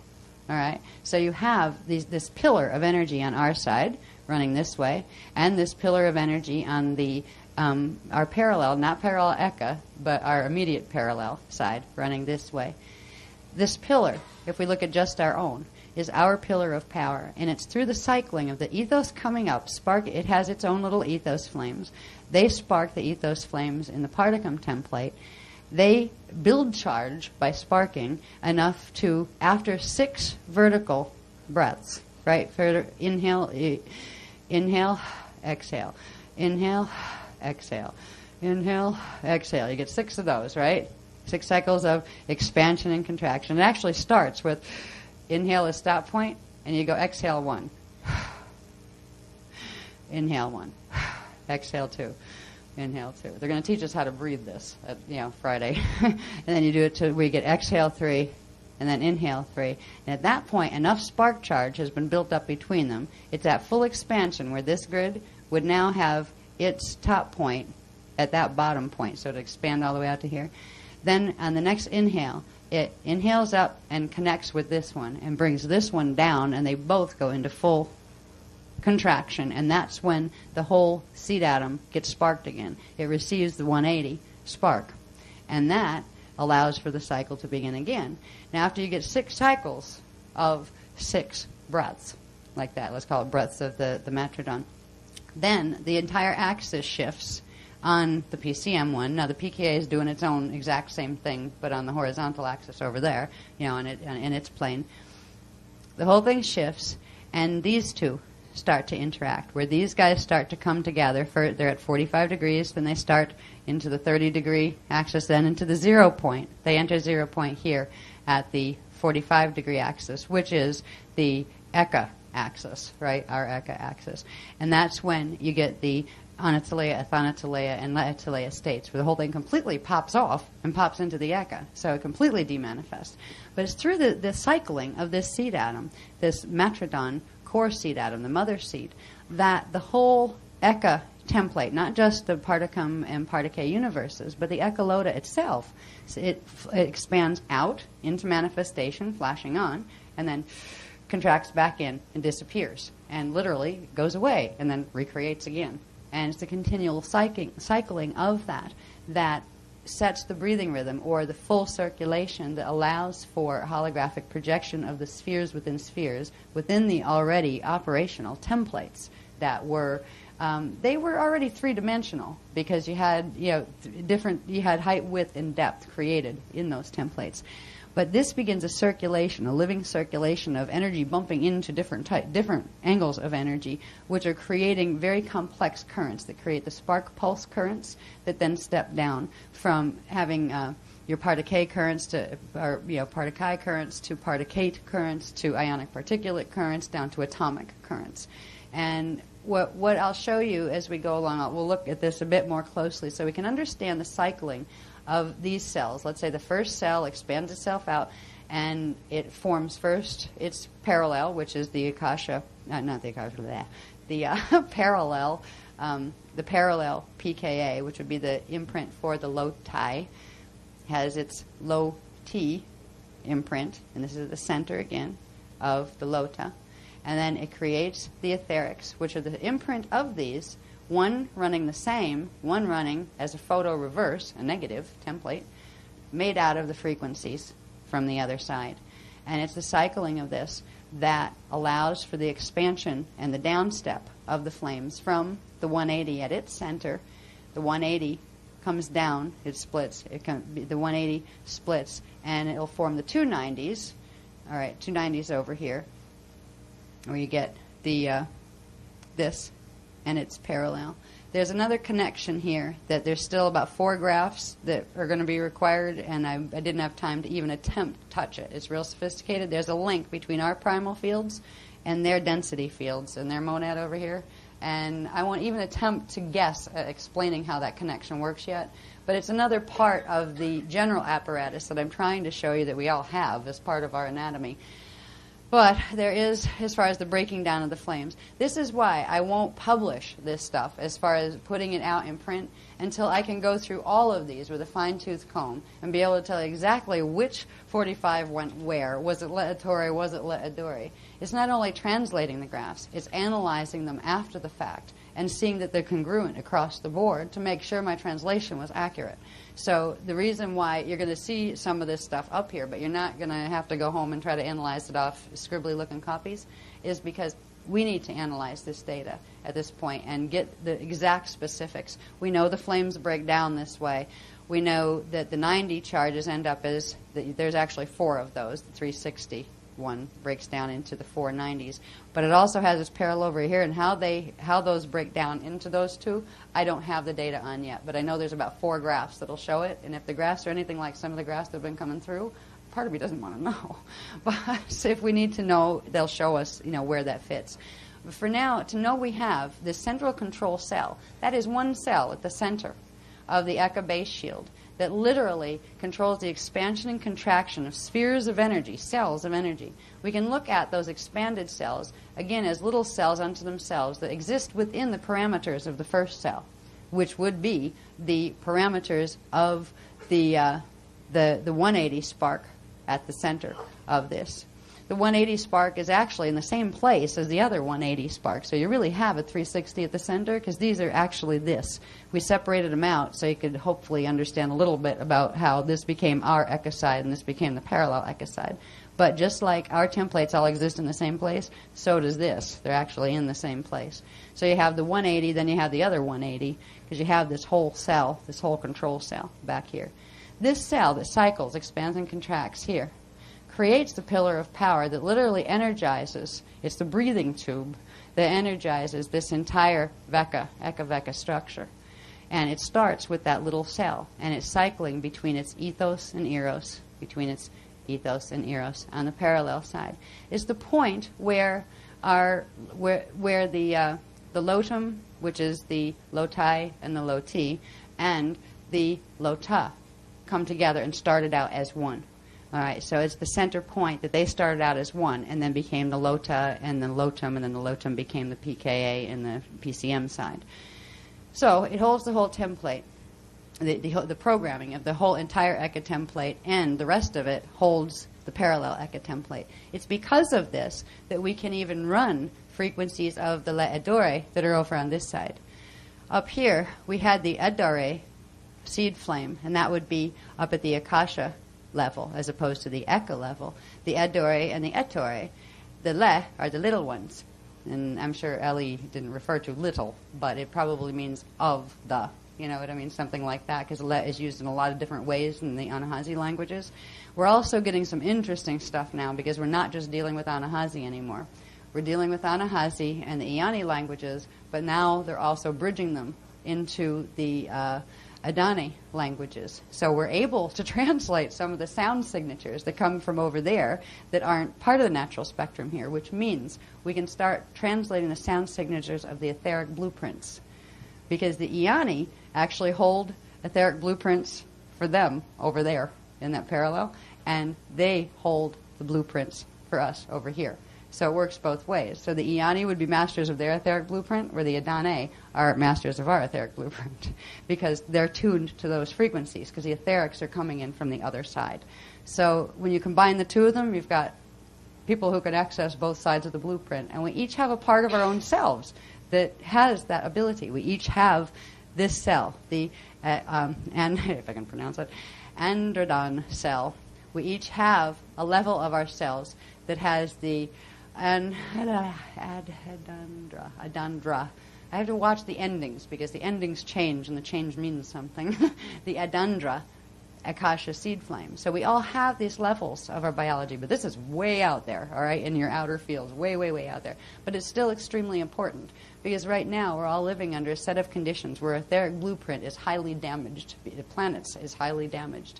And it's going to be the end of us as far as eternal life beings goes if we don't correct them. And the only way to correct them is to access the frequencies from the other side that will allow us to clear and reset the etheric blueprints. It's not just the matter template that needs to be reset. It's what's holding it into distortion that needs to be reset. And that's what really the gift of the Adandrea and the Adane is. They have the keys to our etheric blueprint, and they can give us back, the ability to run those frequencies. And it's something we have. Every one of us has the ability in ourselves, because the Matrodon in the Eka base shield, that never loses its program. That is permanent. That is eternal. It is an eternal living light cell. Now, the smaller things that are created once you get down into the Veka systems, you can lose a Veka. You can even lose an entire Eka creation, but the Matrodon is still connected to the other side, which is still connected to the Akasha above. So it will still hold the entire imprint of that. You can regenerate a full Eka system, both sides, by that one androdon cell. So what we're able to do is, regardless of how much damage our lower densities have incurred. We can, by opening the gates between the two, and within ourselves, the gates between the two levels of ourselves, our parallel akasha self, and our eka self here, we can reset our original ethos and eros templates. What has happened, to put it in a nutshell, we'll get more into showing this up closer, but this pillar of power that on our particum axis is supposed to expand and contract vertically. Ethos should come all the way down, and expansion then come all the way back up and spark and generate currents every time it comes up. It generates currents that spark into blending the etheric currents with the regular currents of this eka spectrum. And it's those currents that become the etheric atomic interface, where that's where etheric currents triangulate. I won't even get. Oh no, not triangulation, please. They were showing me pieces of that diagram. It has to do with how things interface and crash into each other at 90-degree angles, and then they all shift and spit something back out at 45-degree angles from that. It's complicated. We don't need to get all that right now. There'll probably be a time. I'm afraid to think. Anyway, what has happened is this ethos pillar. There's something terrible that has happened to it, actually. Right now, it was caught at a full expansion stage, when it was in full expansion. And it was hit with frequencies in a way, but this was done on the lower part, that replica called the Nadradon? Nadradon? Yeah, Nadradon, yes. The Nadradon replica, which is the density replica of this cell. So this cell is still okay, but the Nadradon, which is the direct connection to this, is what has been damaged, and that's what's controlling our atomic structure. It's the one cell that controls the multidimensional atomic structure. All right, that has literally been cut in half. Each one of these, just how, remember, whenever you see a Cathara grid, it implies a staff, central column, and a rod, right? Each one of these also has a staff and a rod. The rod on the ethos was split into three. 2/3 of it were actually split, so you have 2/3 running in reverse at the wrong angles here. And we'll show you what that looks like on the planetary level, because that's what we're in the process. That's what's in the process of being undone. I won't say we're doing it, because it's happening with or without us. But this is what we're here to help facilitate, because it could be a rather boomerangy type process. Think of twang, once something's been held at tension out of where it's supposed to be, like a rod, and let's say it's been held back here, right? And you release the pin that holds it that way. Right? Think of hula hoops around the planet. Yeah. What our purpose in all of this is, when these things, it will make more sense by the time we get through these diagrams, when this stuff takes place, if we weren't here to help anchor and balance the frequencies through the indigo shield, it would be quite the hula hoop experience for the planet, when the sextant shield, or at least a third of it, is going to come back around and whip back around into natural position. That's the third that belonged to the Anunnaki, who handed it over so they can get the Adani host, which means they have to be able to run this link in frequency. That's why they're working reluctantly but cooperatively with the races, the Christic races, because that's their only way to get themselves transported over there, and that's where they're going. They're going into the parallel Akasha, but on the Adani host. It gives us the opportunity, and this planet the opportunity, to heal itself in a big way that would be rather tumultuous way if we weren't all here to help balance that frequency. With the indigo shield here, this is one of the things that the indigo shield, particularly, there's a group of indigos, and it's really funny the way some workshops end up where you don't put out a lot about them, and people who just kind of feel like maybe I should be there show up, and some people who really try to get there, just no matter how hard they try, don't end up there. There's a reason. It's almost like this has been an appointment that was already set somewhere. There are certain groups of people that hold the full Ad Andrea coding, which means they hold the set of codes from both sides, which will allow them to facilitate both sets of frequencies when they come running through. Our shield serves as literally a buffer, a harmonizer. It doesn't mean it hurts us. We just get the activations faster and can hold them faster than anybody else on the planet. So we get a gift out of it.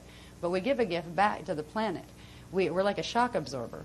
So it doesn't hit the planetary thing. You get the sextant shield spinning back into position, or at least a third of it spinning back into position really fast without any buffer. And you're going to have the planet spinning. Night and day is going to go real fast because it's going to speed up the axis spin.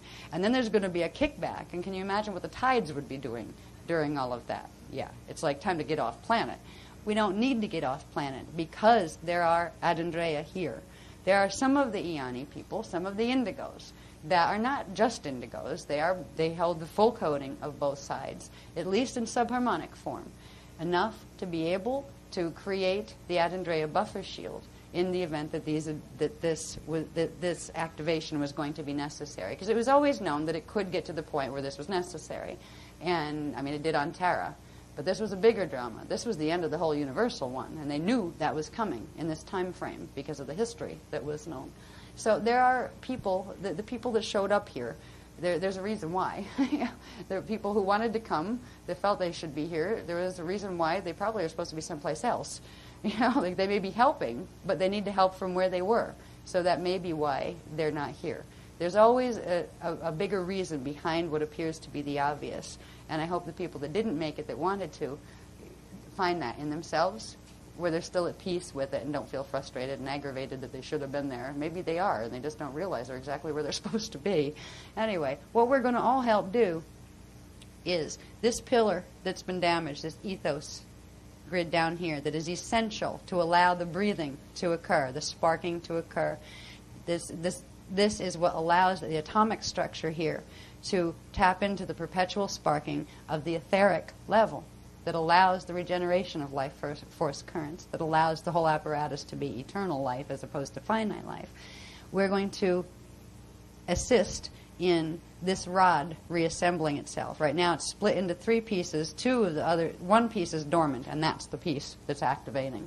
The dormant piece is in its natural position. It's in alignment with the matrodon, but way down on this other smaller level called the nadrodon. The nadrodon. So we're going to heal this on the nadrodon level. We're helping to heal this on the nadrodon level. The nadrodon can still plug into the matrodon, which never lost its integrity. For that to occur, the pieces of the nadrodon rod have to be brought back into alignment with their natural rod. We will get 1/3 of the 2/3 of them that are twisted, and it will come back into alignment with its natural alignment, and that will allow the assembly of and the reactivation of the pillar of power. It will allow for the first time since 5.5 million years ago the ethos pillar on the planetary level to rise. And after 6 cycles of exhaling, inhaling, exhaling, inhaling, building charge, it will then spark the Eros, and it will allow the Eros to descend, and they'll all come in together and recharge the entire thing, which will activate the capstones. So I'm getting a little bit ahead of the pictures, but it's this process that's happening on the planet. The fact that we're here to even assist, even if we're kind of like blind leading the blind sometimes, it feels like. I think, no, more like the blind leading people will at least have one eye open. Sometimes I feel that way. It's like, are you sure you don't want to replace me? I was supposed to be here for peacetime, right? But I wouldn't be here if I hadn't done this somewhere before. So, not to this level though. This is a big drama. This is, for me, I look at this and say, do I really have to be speaker now? Like, couldn't you send in my big brother or sister or somebody? Because I've done this, but by the skin of my teeth, as they say, in other times. It's not where I can do it in my sleep and just kind of like yawn. Yeah, I've done this so many times, could do it with my eyes closed kind of thing. I got to pay attention to this stuff. Even translating it is tough. But it's nice to know there's some old grid masters around that have more experience with this stuff than I do. It's like we each have our specialty, and as far as people who in their incarnations have lived through some of the most intense of this kind of thing, this kind of reset before, there's not a whole lot of us on planet.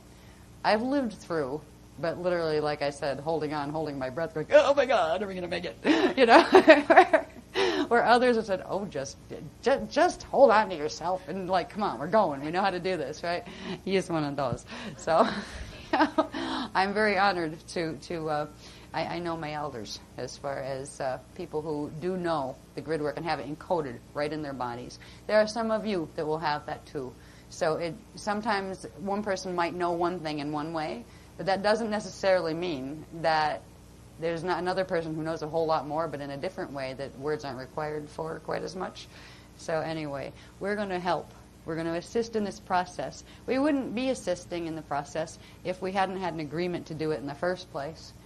We also get a gift. We get to reassemble ourselves faster in doing it. By being here when the planet is releasing the pin, it will also release ours, but there'll be so much frequency running from the planet that we won't have to go through the usual lengthy transmutation cycle. Because if you look at that pin that we'll talk about in a little bit, that's actually centered down in here, it's locking the grids down in here, which I have diagrams later that'll show you better, which would be in the lower Kathara centers. When that pin is pulled, if you look at it as a Shona pin, of Shona, remember that reversed crystallized light, dead light fields, when that gets pulled, you can't just throw it in the garbage can. The pin's going to hang there, and it has to transmute, and it's going to bring in a whole layer of garbage, actually Shona garbage, that stands between your body here, your atomic structure, and your natural crystal body and etheric structure. There's like a poison skin of Shona on every level, each dimensional level that's there. Now, if we were to do this the slow way, it would be the slow, painful way, because there would be cycles upon cycles of clearing each level of the Shona. But because we're going to be here sitting on it when the pin pulls, there's going to be such a burst that runs through on the etheric that it's going to fry most of it. It's going to transmute it instantly. So we're not going to have to go through. There's still, we still make it cycles. We're already getting cycles of purging. But I don't know about you guys, but it's like one thing after another. If it's not up here in the lungs, it's down here in the gut. If it's not that, it's aches and pains. If it's not that, it's the back tailbone. There's always something going. But we're progressively getting healthier, and the fact that we're here to share with the earth in releasing this pin, it's going to give the earth the gift of a bit of buffering where we'll absorb some of that so it doesn't create the twang effect as it normally might on the planetary level, but it will also burn off a lot of our pin effects, so we don't have to go through progressive purging cycles that might take 25 years, because it really could. There's a lot that think about. Oh, don't go there, please. Just think about buckyballs. I don't want to think about buckyballs. Right, that's Ma. I was think of very compacted levels of Shona, right? Forming this pin that holds this mess of the sextant shield together and holds it in its tension position. And he said, think of buckyballs. So I think he's thinking on the molecular, tiny, tiny little matrices of compacted radiation. All right, that's what the pin, I guess, is made out of. This I'm learning as we go here. It falls out of my mouth, and I go, okay. Anyway, we're going to assist in this process. I'll show you more diagrams that will help to get you back to what I was just talking about from what we started talking about, which was you have this as a little tiny first of the first 8 cells of the echolota, and it's from that the rest expands because of its cycling of expansion and contraction.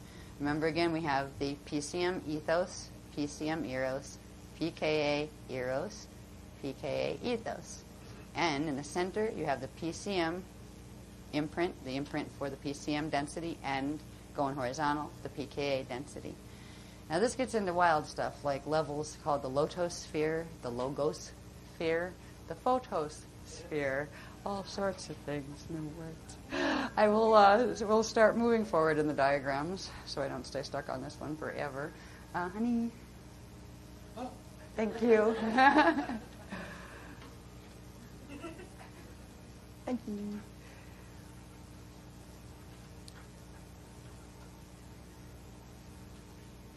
This is a closer look. I don't want to read all the little words that are on there right now, because it's going to take me on tangents that are going to take me 6 years to get out of. I will. What I want to do, see, there's going to be a lot more. Eventually these will be typeset, and there'll be a lot more words that go with them. These are almost notes to myself, so I had half a chance of explaining what that picture meant, all right, as the graphs were coming through. This is our learning process as well. I want you to know that if you look at this stuff and go, what is that? Don't worry, a week ago we were doing the same thing. What is that? Right? How does that work? What's it connected to? If we take a closer look at the matrodon cell, and remember, it's at the center of the echo base shield, right? I'm going to take my jacket off here. I'm getting heats now. I don't know about any of you, but we've been going through, it's almost a riot in our house. There's always jackets laying around and short sleeve shirts because we're constantly either doing heats or colds, often in cycles of like 5 and 10 minutes of each other. Yeah. And then there's the prickly feet, where you got the hot feet, the cold feet, the feet that fell asleep for no reason. I don't know if you're getting any of those effects yet, but this has to do with the ethos coming on. The planetary ethos is starting, it's getting ready to turn on, for the pillar to come up. So we're all starting to get effects from it in smaller ways. It ought to be a riot once this pin is pulled. I mean, if it keeps going, I'm going to evaporate. Now, I must say, the ethos does something electrical that very much assists with weight loss if you're holding extra Shona. Because I exercised. I didn't try to diet. I got aware of not wanting certain level of food in my body anymore, so I did end up cutting meals and things, but not, in a severe way. I didn't go on a diet, to get skinny or anything like that. But I did the exercise to keep my seed atom spin up, because they told me if I was even going to be able to pull any of this data, I had to keep the seed atom spin up with the time waves that were progressively increasing. So it was all about holding frequency. And it's like it morphed the body, and it's still morphing the body, and I'm not trying, which I'm hoping there's probably a balance period where it's time to run some ure, so I balance out before I disintegrate, and turn invisible into a ghost or something. I mean, it's funny, but it's strange. It's a strange feeling because in March, this is just an example. I mean, what's the planet going through with this stuff? If it does this to a regular human body, I was a size 14 in March. March 1st is when we started this stuff. By March, April, May. By May, I was down to a size 10. And now, I mean, we went 8 and we're going lower. And this is European sizes. And they're like, how do they work? Like an 8 here, 8 in Europe is like a 6 here or something? 2 below?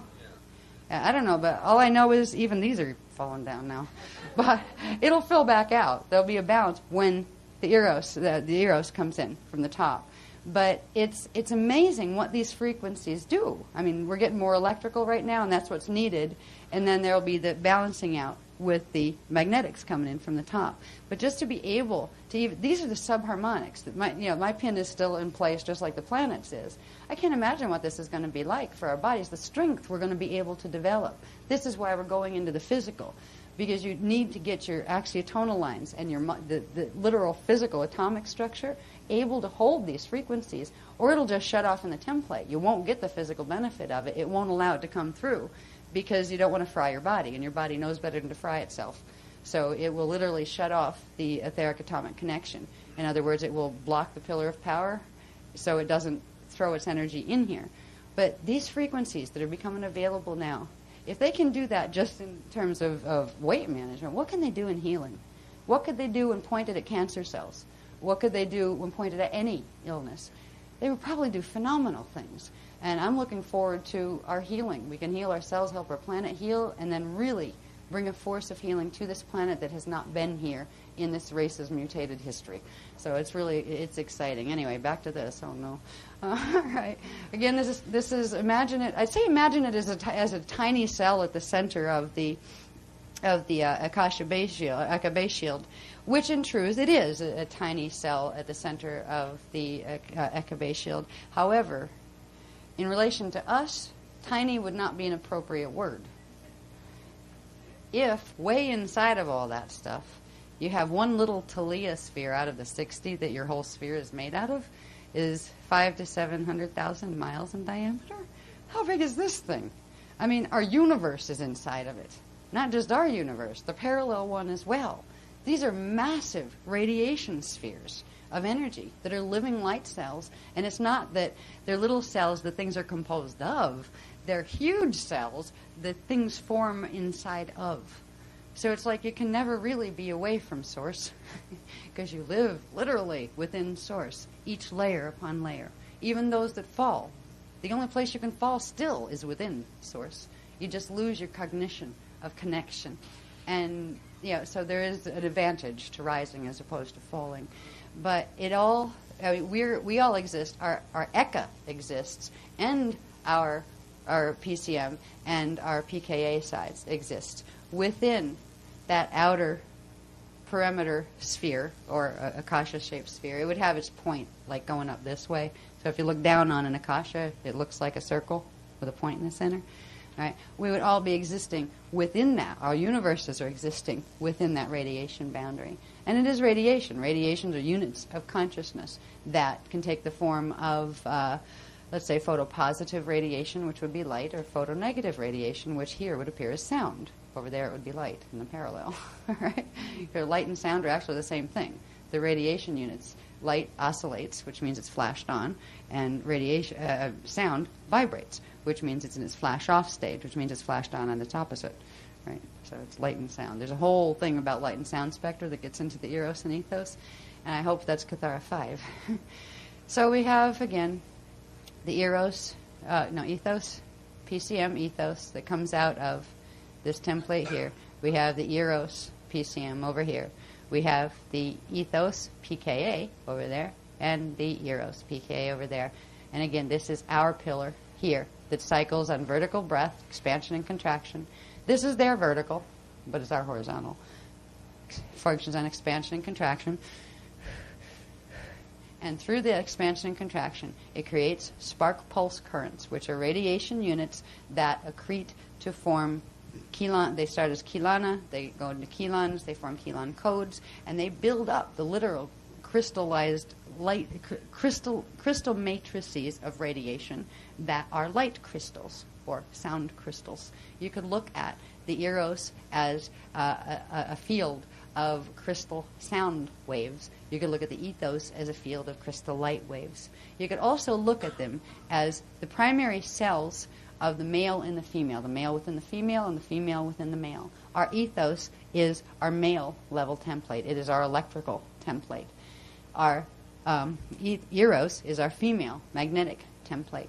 And it's the coming together of the two that form the child of density in the center. It's the combining of the two frequency spectra within the medium of the third, which is the medium of the echo base shield, which are the frequencies from over here, that form the spectra that we call the density spectra.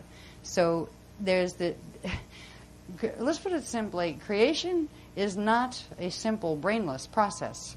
It's extremely intricate. I look at this stuff, and I really, really just want to say, can I resign? Not because I don't love the work, because I do, but because I think there's probably somebody out there in the universe that could do this better than I can get at this point. And they keep telling me, don't worry, you know more than you think you do. So it's like, good, I'm glad I do, because I don't feel like I do. Because when it comes to explaining things at this level, I can feel the cognition. Maybe that's the best way. I'll just breathe it at you. Where you can pick up the cognition, because I do get it, but I trip over the words, even in trying to write them down, of trying to explain what these are, because there are a whole bunch of things simultaneously all at the same time that connect to a whole bunch of other things that you have to know immediately at the same time. And words don't do that. So anyway, there's 6:30. Okay. Yeah, I'm not too far. There's a few I'm just going to see where this is going, and I'm not going to go there because it will. I don't even think I can explain them yet. Wait till you see what happens when they all have Merkaba fields that are pointed in different directions and stuff. Yeah. This is just to familiarize you. I can't even talk now. This fries me. I'm sorry. This fries my circuits. When I try to explain this stuff, I get into a frequency space where my back all tightens up, right? Because I'm getting the rushes up the tailbone. And my brain and my mouth go at two different speeds, which is a really unique experience. So pardon me if I look like I'm not losing it. I surrender. This information that we're going to give you today is going to help you at least understand the existence of the ethos and the eros spectra, what it's connected to as far as this matrodon mother cell. Hopefully we'll get down to the point where you see where that has a little baby replica called the nadrodon cell, because that's the one we need to deal with down here, and that's what we're going to be working with the earth itself and in our own bodies. But this will at least give you an idea of where eros and ethos, what they are, where they come from. What I don't want to go into right now is all the different names of things at this level, and then when it steps down to the next level and the next level. You could also call the ethos and eros.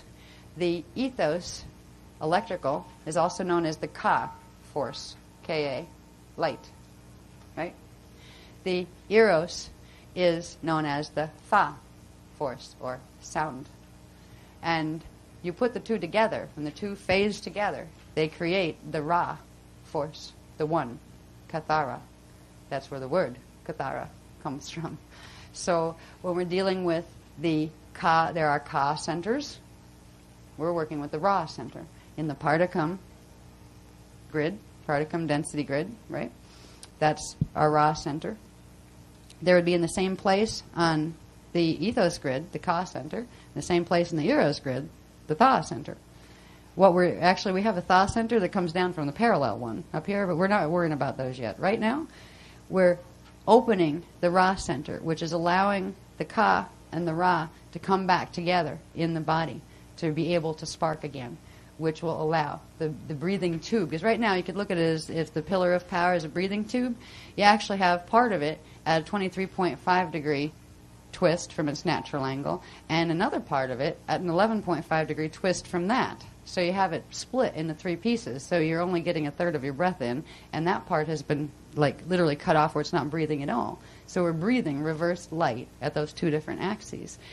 We're going to be fixing that through the process of healing the ethos grid that has been chopped. And it's also the Eros one. When the ethos one has been twisted into the pole shift axis of the 23.5, it did a similar shift to the ethos on top. Because if you break one end, it's going to create a reciprocal break in the other end. But then there was another break put in on this one that created an 11.5 degree. This is our magnetic fields. On the planet, you have magnetic north. It actually rotates around 11 degrees off from wherever geographical north, which is 23.5 off normal north, right, is. So this whole setup that you see in the planetary physics, that science tells us this is the natural way our planet is. No, it's the way our planet looks right now, but it is not natural, right?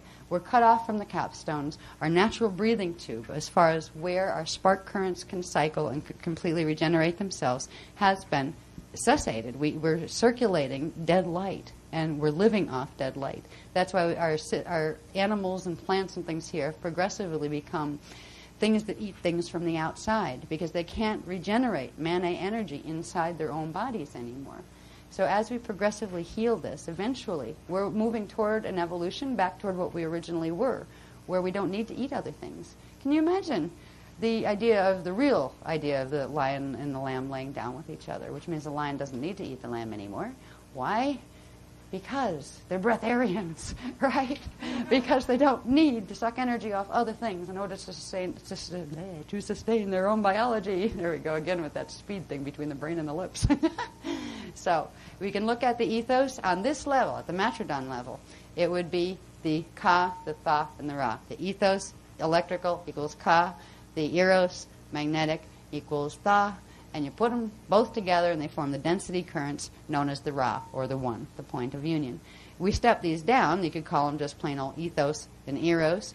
You could also call them what we've talked about before, and this was another part of the stuff that it's like it went on a tangent, and then they said, we'll get back to that at another time. Unfortunately, this is probably going to be the time. The moda ad hure, where we talked about briefly the male within the female and the female within the male. This is all part of this. It is about the ethos grids and about the fact that we do have this template of our biosphere, and the planet has it and the universe has it, that is the electrical grid, and there is the magnetic grid, the Eros and the ethos. And when they come together, they form what is called the logos, which is the blueprint for the density worlds. So ethos and Eros equal logos. Okay, the center part, the Ra, is the logos. And it doesn't mean there's a big guy with a big hat up in the sky somewhere that looks really Egyptian, and he's like the big logos god, hi, I'm Ra. It doesn't quite work that way. These are spheres of consciousness, but that was really like a cartoon from Egypt a long time ago, thanks to the Tothians. That was their idea. Right? What? No, we all have a level of we all have the male ethos, we all have that part of ourselves, our Ka, we all have our Tha, our female, and we all have our Ra, our own level of Ra consciousness, which is our logos, self. Okay? Now the logos would be that area in the center. And you take the whole area out here that has all of those together, including the parallels, the whole periphery, the whole perimeter of the matrodon cell. This is called the lotos.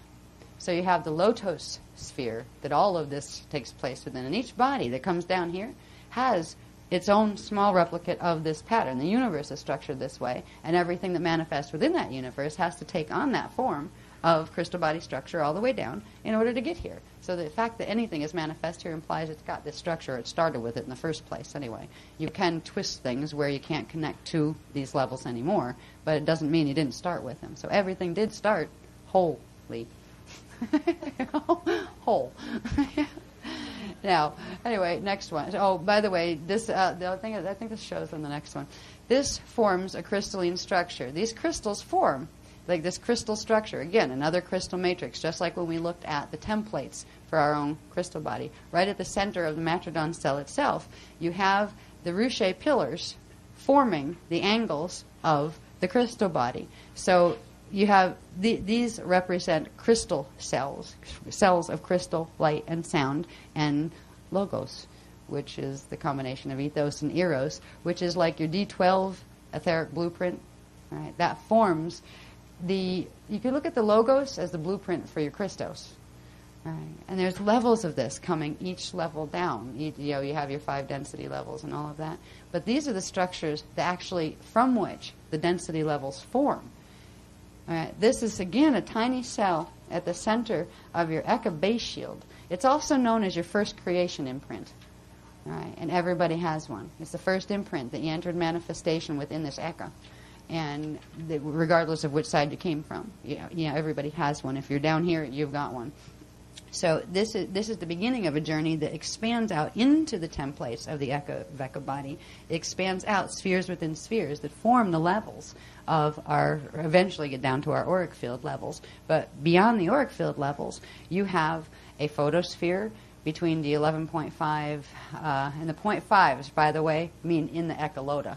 All right, so D11.5, between 11.5, I'll show you this in a minute. Between 11.5 and 1.5, you have a sphere that runs that's called your photosphere. Up above that, between 12.5 and 0.5, you have your logosphere.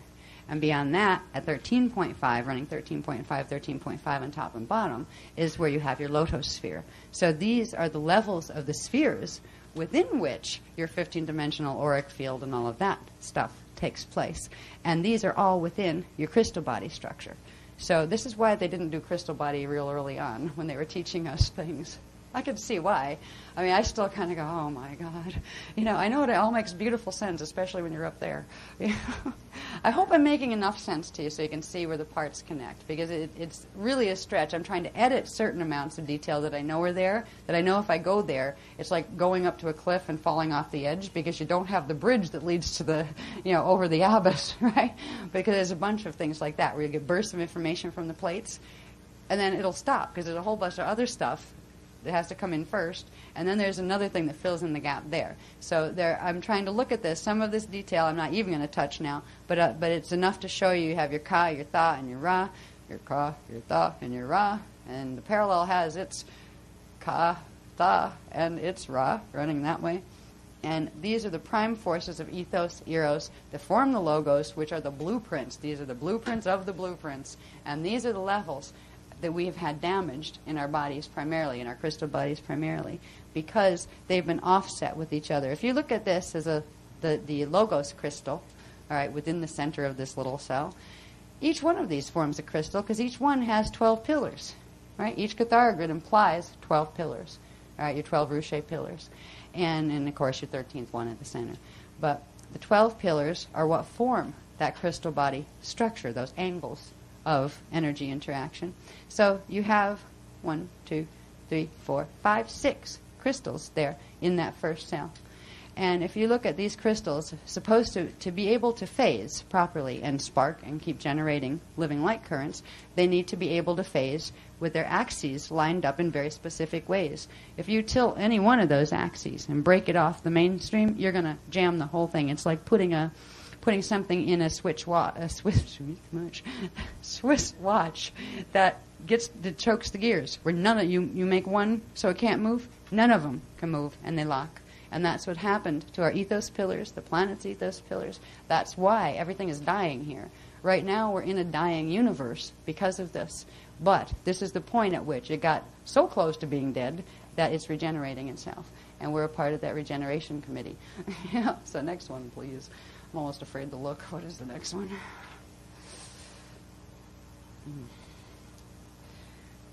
Oh, good. This one's just showing you those crystals, those 5 crystals that are like that one in the center. There's a lot more to this. I'm going to wait until I have all of this thoroughly analyzed and typeset. And then this stuff will be in K4. But at least you get to see the beginnings of it. It's explaining more about the spheres now. You have your crystal body shapes, right, that are formed through the pillars. It's sets of 12 pillars in each one. So you have 6. The other one you don't see, you see 5. 1, 2, 3, 4, 5. But you don't see the PKA one that's behind the PCM one. All right, but it's implied. It's sitting behind that. Now, here we go. If we look at these, okay, lotosphere. It says the Matrodon echolota. Well, you know I'm desperate when I go to reading. The Matrodon echolota, first cell, forms the lotosphere, spherical radiation matrix, at ECA D13.5. All right. Let's say here's PCM 12, okay? That 12 there is part of this. The 12 and 1, this is the top and the bottom of the PCM grid running this way, okay? So if you take D12, D13.5 will be about here. So you have the, no, wait a minute. Oh, they didn't. They did it this way. Okay. This is where I get confused. I've been trying to figure out which D12, because you have 4 grid, you have a grid up and a grid down, and one's going over. It's actually over here, where this is the D13.5 point. This is the lotus sphere that forms out here. And there's other ones that are still in analysis at the house that show exactly what this is talking about as far as what Cathara centers line up where in relation to the Echo base shield, that you get D13.5, echolota, D13.5. Here, that forms the lotus sphere, and that's that first expansion of the Matrodon cell where it expanded its center flame. The skin of its center flame actually expands out, and the rest of this has taken place inside of it. All right.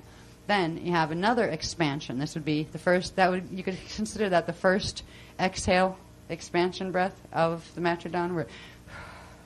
And actually it starts small, but then something else comes from inside of it and pushes it all the way out. But you have D13.5 creates the lotosphere capsule. Then at D12.5, which would be 12.5 here, I'm trying to see which one. I did these really fast, so I didn't have time to double check to make sure my circles are in the right place. Yeah, all right, 12.5 you'd have here. You have 12, 12.5, and you have 1, and right below 1, where that sphere would come down here, would be the 0.5 point in relation to the PCM grid.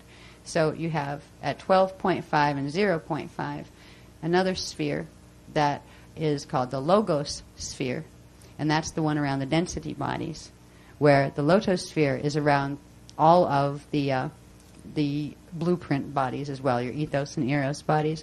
And inside of that is where the density ones form at between D12.5 and 0.5. And then there's one more set called the photosphere that forms between the 11.5, if here's K12 and here's K11, 11.5 would be here, and down at the bottom it'd be between 1 and 2, which would be 1.5. That forms what's called the photosphere. So you have these 3 spheres within which the etheric bodies, let's call these the etheric light and sound bodies, cycle and phase. And they create this pillar of power that runs through the center axes that fuels the densities emerging from the inside. So all of this ends up around you as an expanded imprint, even though it is a tiny cell at the center of the Echo base shield. You are a little tiny, this whole universe is a little tiny part inside the Echo base shield. So it gives me the Alice in Wonderland effect, where you're down a rabbit hole and who's big and what's small and I can't tell anymore. Because literally we're talking about something that's actually massive, But in comparison to what we're talking to it in relation to, it's actually small. It's a small cell in the center of the base shield, and it expands out and fills the base shield, then comes back in and disappears and expands out. And we all do that with it. Everything is flashing off and on. It's appearing and disappearing, but we don't even see it, particularly when you're stuck down here, and you're still flashing off and on, but at a rhythm that's not in synchronization with the rest of the Eka base shield. What we're doing with Eka base shield bonding is getting our natural rhythm back, our natural flash line rhythms that will allow us to run the currents of these higher levels.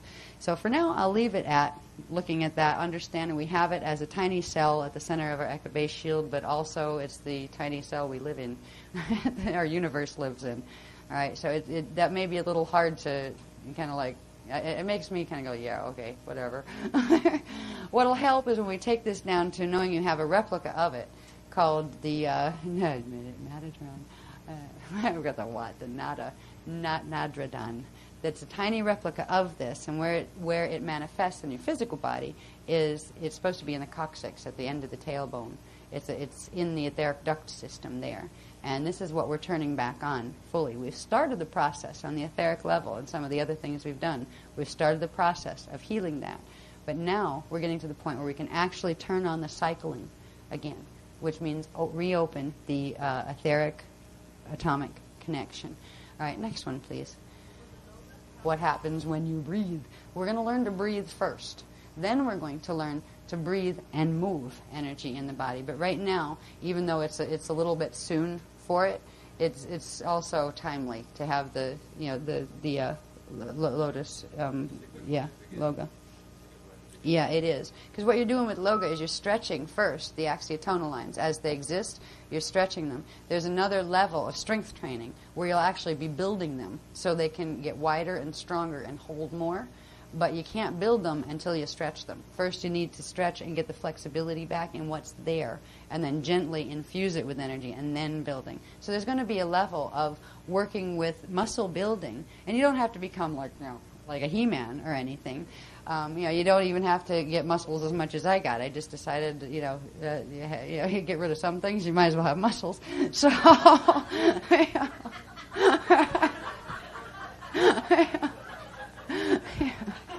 I wouldn't want to get any more muscles than I do, though. Yeah. Yeah. It's like always a trade-off, right? I turned into a boy. I'm going androgynous. Right? No. Anyway, these are some of the things that to try to get into the level of detail that these are beginning to show you exists. I have these in here more right now, so it shows you the level of detail it's going into. All right, because there's more that goes with these, that links these to other things of detail. But I want you to see some of the level of detail as far as explaining what stuff is. This shows you, all right, you have your PCM template. Okay, let's say you're still in that cell in the Matradon. You have your the density PCM imprint. Cell, let's call it, logos cell. You have the light cell of the ethos and PCM ethos and PCM eros. Now, these guys, they do cycle up this way, but eventually, once they hit, after 6 cycles of that, they start to cycle this way, where this one comes this way, this one comes this way, and this one bends in on this axis. We show you a little bit of that in some other diagrams. But each of these has a very specific alignment. It's bad enough that you have these Cathara grids, like you didn't have enough to keep track of already, where you have them on each density level and each dimensional level. Now you got how many on each one of those? You have 3 on each one, right? Yeah, and they're all embedded too, of course. You'd have them on the dimensional level and the density level. And yeah. What this is showing is the PCM density cell. Here's the natural alignment that we're used to of the Cathara signet centers, right? You have 1, 2, 3, 4, 5, 6, 7, 8, 9, 10, 11, 12, right? All the way up. We're used to that numbering. Now, when it comes to the PCM male ethos, the moda, or the light cell, it's upside down. We've got 1 up here, 2, 3 still over on that side when you look at it. But if you look at it this way, it's the opposite, right? Now, it gets nuts when you do the Merkabas as well, because actually it holds the same Merkaba configuration as this one, running from its top. It has its electrical top and its magnetic bottom. But that makes it appear the opposite of ours, even though it actually isn't, when you put it in relation to ours. So it's like you have to stand on your head upside down, and you have the same thing as this, but this way. This is the one that's connected down here to us, right here, right? This is the numbering of the signets on it. These are all blending of currents when these things interact with each other, and I really hope we never have to trace those full blending lines. It's bad enough what this goes into when you start to see the electromagnetic lines that form through these. They were another set of diagrams that were enough to make me want to run. Anyway, this shows you the ethos male moda. The Merkaba spins are interesting. In our PCM universe, the density Merkabas have the 33 1/3 top clockwise electrical, bottom 11 2/3 counterclockwise magnetic. Right? Now, when we get to the ethos one, this one, its bottom is up. Remember, its bottom is on top. Right, its top is down here, but it also has 33 1/3 clockwise electrical on top, which happens to be the bottom in relation to us, but it's really its top. And its bottom is 11 2/3 counterclockwise magnetic, just like ours, right? You get over here to the PCM Eros female, which is called the Edhure. That's the Moda light cell, and this is the Edhure sound cell. Right? This one, and we're not looking at them, we're just looking at them as if you're looking at the grids themselves. They're actually in this position. So this one is really horizontal, and oh gosh, which way does that go? One is over here, I believe. Yeah, the next graph shows whether 1 is here or 12 is here, and I believe it might be 12. Yeah. Anyway, this shows you, if you're looking at ours just this way, if you're looking at theirs just this way, this is the PCM Eros female. It has 1 up, and up is a relative term, actually, right? When you get into seeing where is up here? When up is up here, and up is up down here, when you get down to here, where is up over here? The next graph shows you a bit of that. So this is the detail level that this stuff gets into. It does show you tops, bottoms, left, rights of all the things. It shows you the alignments of the signet numbers, which are the frequency numbers that are running in those specific areas. It's enough to make you nuts. This is your Eros and the PCM. You've got your bottom strand. When you get into PCM, it's all in relation to what it is in the antiparticle side, and that was enough on its own when you realize the PCM on the pKa side, you have the top spiral is magnetic and the bottom is electrical, but the top is magnetic, so the top is still up there where K12 is. K12 indicates top. All right, Cathara center 12, signet 12 is top. Signet 1 is bottom, wherever you are, or wherever your ethos is. I mean, can you imagine trying to translate this stuff? What these last 3 weeks have been like? It's been a nightmare, because you have to double check. Are you sure I got those numbers right?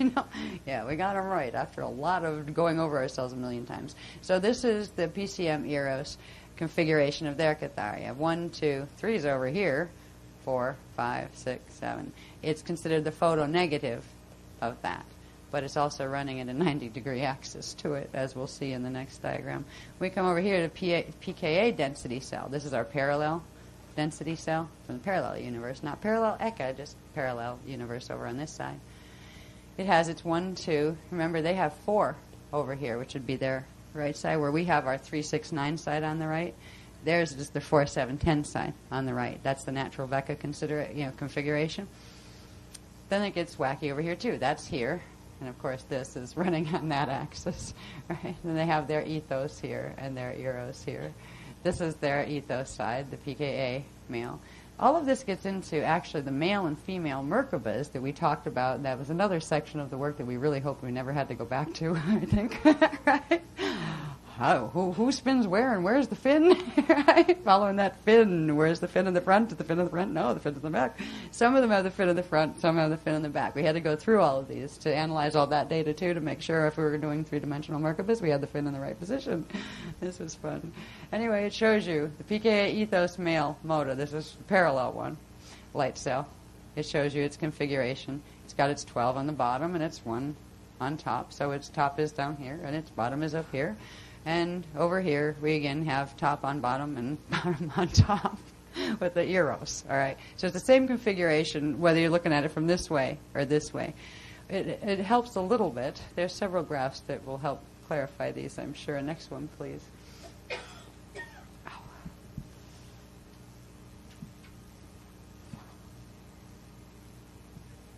Yeah, this kind of...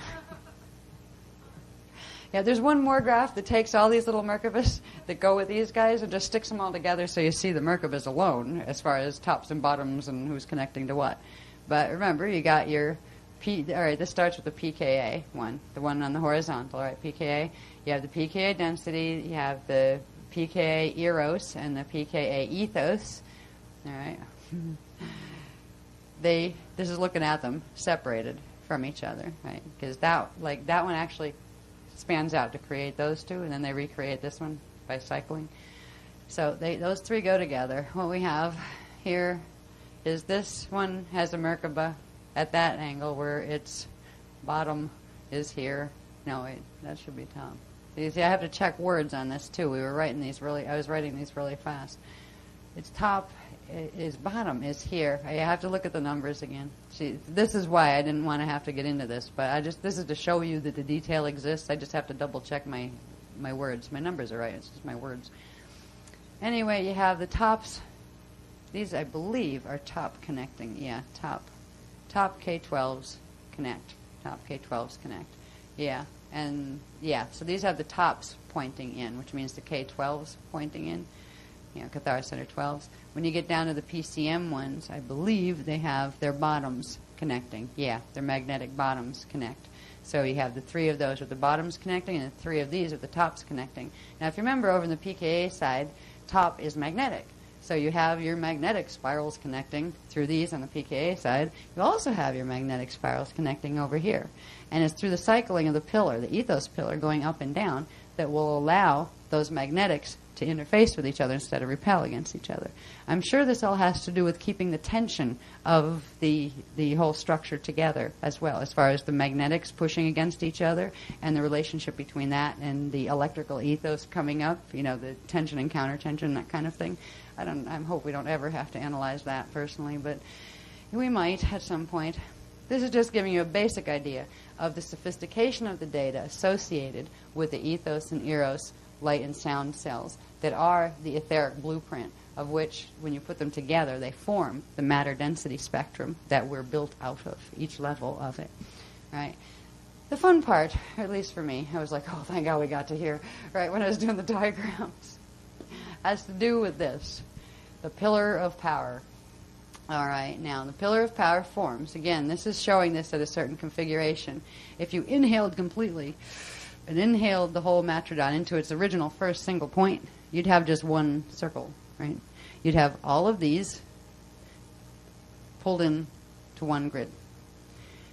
When you exhale it, they expand out. But they expand out in increments. You'd have exhale 1 would take from the center point where they're all aligned, where you'd end up, and see, this is some of the phases that I didn't have time to do each individual diagram for. It would have taken quite a while, where the first phase isn't down here. This is just showing you this is the direction this one goes, and this is the direction this one goes, and that goes that way, and that goes that way. But the first exhale would move it from the center alignment to where they'd all still be connected at the PCM, say, Azure level, right? And that would mean that the rod of each of those was in a specific relationship to the PCM grid, right? I mean, the rod might be, if it was on your body grid, might be at your knees, or it might be at your ankles, depending on where the tip was of the ethos, and of course the eros one going up. That means you have a rod somewhere up above your head, and a rod somewhere down below, as well as the rod going through this way. Now, there are various ways. I think at a certain point they're going to use the concept of the rods, and we don't even have those drawings yet, where they show the rods sticking out, because the rods come out at density shield 2 in the center at whatever Cathara grid you're at. So you've got your rod, coming out from your Azure. So does the ethos. So does the eros. The rods come through and spark the flames going up, in the Iyumbi, and then the Azure, and then the Rajna. Actually, they hit the Mahadra first, and then they go up and come out the Adrana. So it's all about, you can move the rod to move the pillar, you can move the pillar to move the rod, you can move the shields to move the pillar to move the rod. They're all connected. This has to do with the Maharic shield as well, because the Maharic shield is actually the ethos shield that, when the way we've been using it, it's been positioned as the density 4 shield here, which means this was in alignment up here. We've been using the part of the template that has not, it's been dormant, but it hasn't been, malaligned like the 23.5 shift one. So if you look at the density 4 shield for the ethos is down here. That's been our Maharic shield. That's the one we've been using to activate. All right. What we're going to do now is bring the rest of it back into alignment, because the rest of it is twisted, 1/3 in one direction, 1/3 in another. We'll get into that right toward the end here. But this pillar of power is what naturally is supposed to happen. At the first exhale, you'd have, they go down, the ethos, say the tip of the ethos, which would be its K1, its bottom, will go to the Azure. The next one, it'll go down to the Iumbi. The next one, it'll go down to here, and that's where you see these two linked. I don't show them linked here just so you got the idea that they're separate grids that they're not together. But this wouldn't go any further.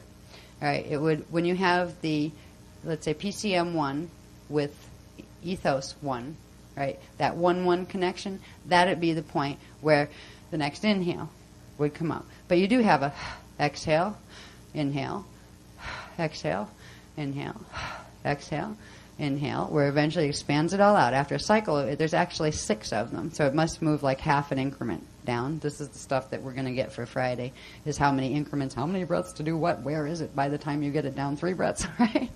So we're going to breathe, you breathe it down with the exhale first, then inhale, gets like a little bit of a back jump, then exhale. There's a cycle of 6 of those, and then that last exhale and the last 6th inhale, a spark charge is built up enough in this central column, this column that these form, where it jumps and triggers this. So this keeps going up, and it goes up and goes into full alignment with the eros, and then together they come down back into alignment here, and it does the full contraction, like a full inhale, and that pause at the top of the inhale where everything gets re-sparked, and it re-sparks the entire column with the, I think it probably starts with, I think it does the 30, the 45, then the 90, then the 180, then the 360. I think it, it's meant to do that in its normal state. But there's also things, this is the stuff we have to analyze. These are the pillars of power. This is ours, and this is the one for the parallel. It's the activation of the 2 pillars of power that begins the activation of the chariot of fire, or at least the smaller one, which was the go-kart of fire, right? And there would be a set of these also that goes with the Eka. One, there would be a pillar of power with our Eka, and there would be another one that would be the parallel Eka's pillar of power. You put them all together, and you end up with the full chariot of fire activation. The first step in this is getting to the point where we can begin the breathing cycle in our own pillar first.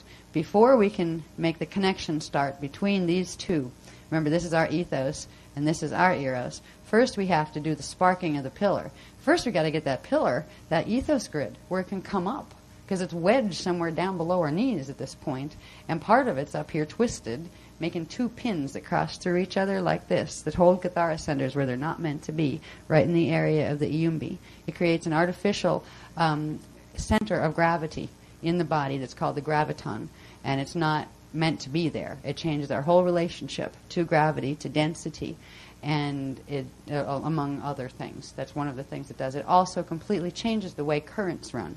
Electromagnetic currents run through the body and through the planet, which we'll see in a little bit, at least how they connect to that. So we can know from this, at least, there's all this crazy stuff that goes on as far as how, not crazy, just intricate, very detailed stuff that goes on about how the ethos and the eros and the PCM bodies. So we have our PCM body, our light body, and our sound body, if you want to look at it in simple terms. And they all come out of those cells in the matrodon, right? They form a pillar of power, but in relation to the other one. So this is the one from PKA. PKA ethos, eros plus PCM ethos creates our density currents, our logos. And it's our logos frequencies that we're trying to turn back on. The logos would be the D12.5 level, where it means we're sparking all the way through, which means there's an open flow of current all the way through, and the living life sparking Sparking is what it comes down to, where the currents can interface with each other in a way that allows for this natural crystal sparks to form, or not. When you can't phase these, when you can't breathe this pillar up, when this pillar can't do its natural breathing up, you can't spark this one to come down, these can't come together. So we're literally stuck in expansion. So the damage that took place on this planet and in this universe had to happen while we were in an expansion phase, or because that's where we got phase locked. This gets into the angles of the arcs. There's natural angles of remember the lotus arcs that are in each Cathara grid? Well, not only do our density Cathara grids have lotus arcs, of course our ethos and our eros have arcs too. Why not? More to keep track of. You see the next one, please. If anybody finds it overwhelming when they look at this stuff, don't feel bad. You're not alone.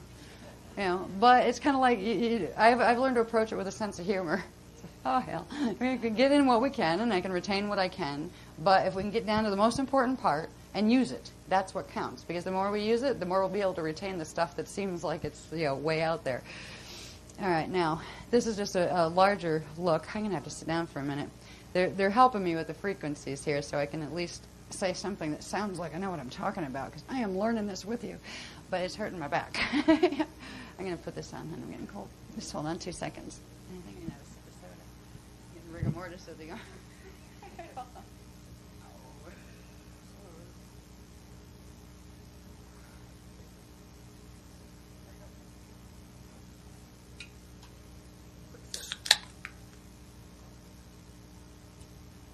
Thank you, honey. Alrighty, there we go. Now, at least this is easier than looking at some of the other diagrams. It reminds you that wherever you see a Cathara grid, you can know that it's connected to an ethos grid and an eros grid. In fact, it's connected to 2 ethos grids and 2 eros grids, and they together form the etheric light and sound body, and the density bodies form in the center of those. And this is all because of that Matrodon little cell in the center of the Eka base shield. Now, the important thing about Pillar of Power is to realize that this pillar interfaces between the D13.5 frequencies of the primal field and the Eka, goes through, it forms the template for the monad in D13, then the D12.5 logos field forms the template manifest for D12, your divine blueprint here. The photosphere at 11.5 forms the template for the trion field in your radial body structure. And there's another set that come in at 8.5 and 4.5 that form the template for the Miage field. We'll see those in a minute. But these are the structures of literally the structures of sound and light spectra that come together in very specific ways through the Christ Code program that allow for perpetual manufacture of spark pulse currents. That once one of the flames releases frequency, that frequency doesn't just get expended and die. It circulates through the system and sparks more of itself. It makes more of itself. But some of that also backflows and goes back to where it came from, so you don't have something that's just expanding and expanding until it explodes.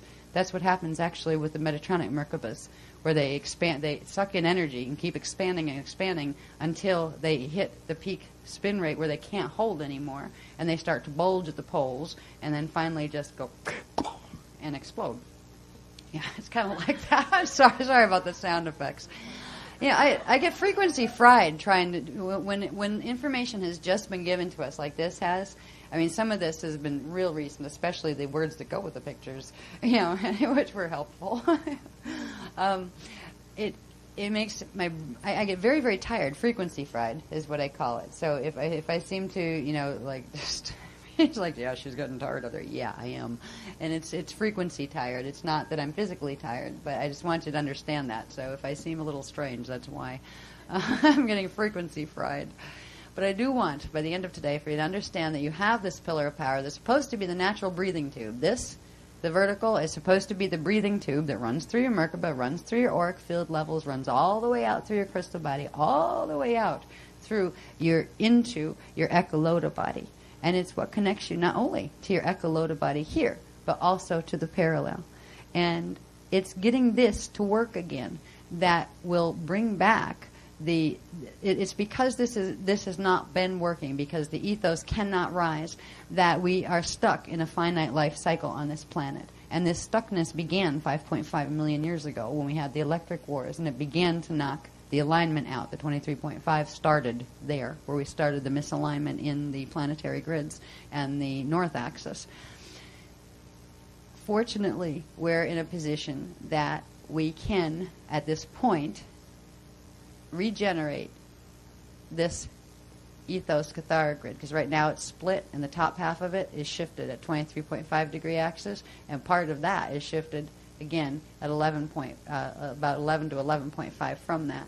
And the same with these. These have been split in half, but there's still the imprint in the base shield, in the matrodon, of the natural structure of this, which means it can be regenerated. You can regenerate the template, the density template for the ethos, so you can reassemble the ethos pillar to allow the ethos to rise, so it triggers the eros, so you can bring them both together to fire the logos in the body. That's what we're going to be doing. That's what the planet's going to be doing, with or without us.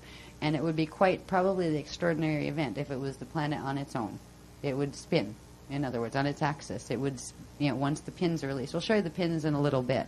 They were just coming through, that's why I came in instead of at 2. I came in at 2:30, because they were literally having me throw that on the transparencies. Forget paper. We were just doing it right on the transparencies. Probably through some of these fast, just so I don't have to get into a lot of this detail.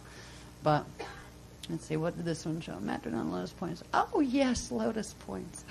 Matrodon lotus points, Cathara centers, pillars of power, and the atomic etheric interface system. Yeah. Okay. Let me see the one before.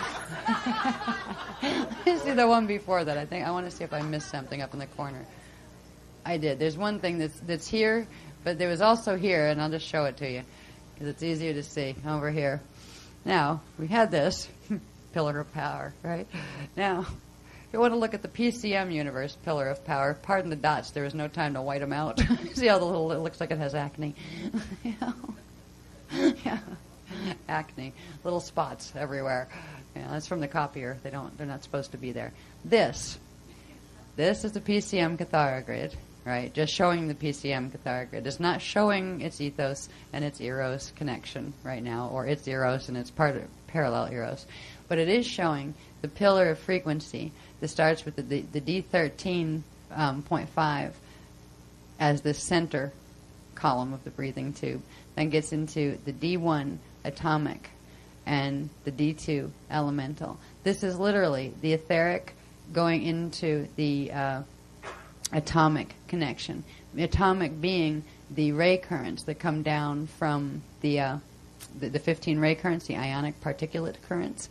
All right, those that step down to become the atomic currents interface with the D13.5 spectrum, which is the etheric spectrum, through this pillar of power. It's through the lotus points that the etheric frequencies are taken from the pillar of power, where they're generated, and moved into, through these lotus points, 1, 2, 3, 4, 5, 6, 7, 8, 9, 10, 11, 12, 13, 14, 15, 16, 17, 18, 19, 20, 22, 23, 24. The 24 lotus points take the frequency that's generated in the interior pillar of power from the etherics and move it into the atomic level of expression from the inside out.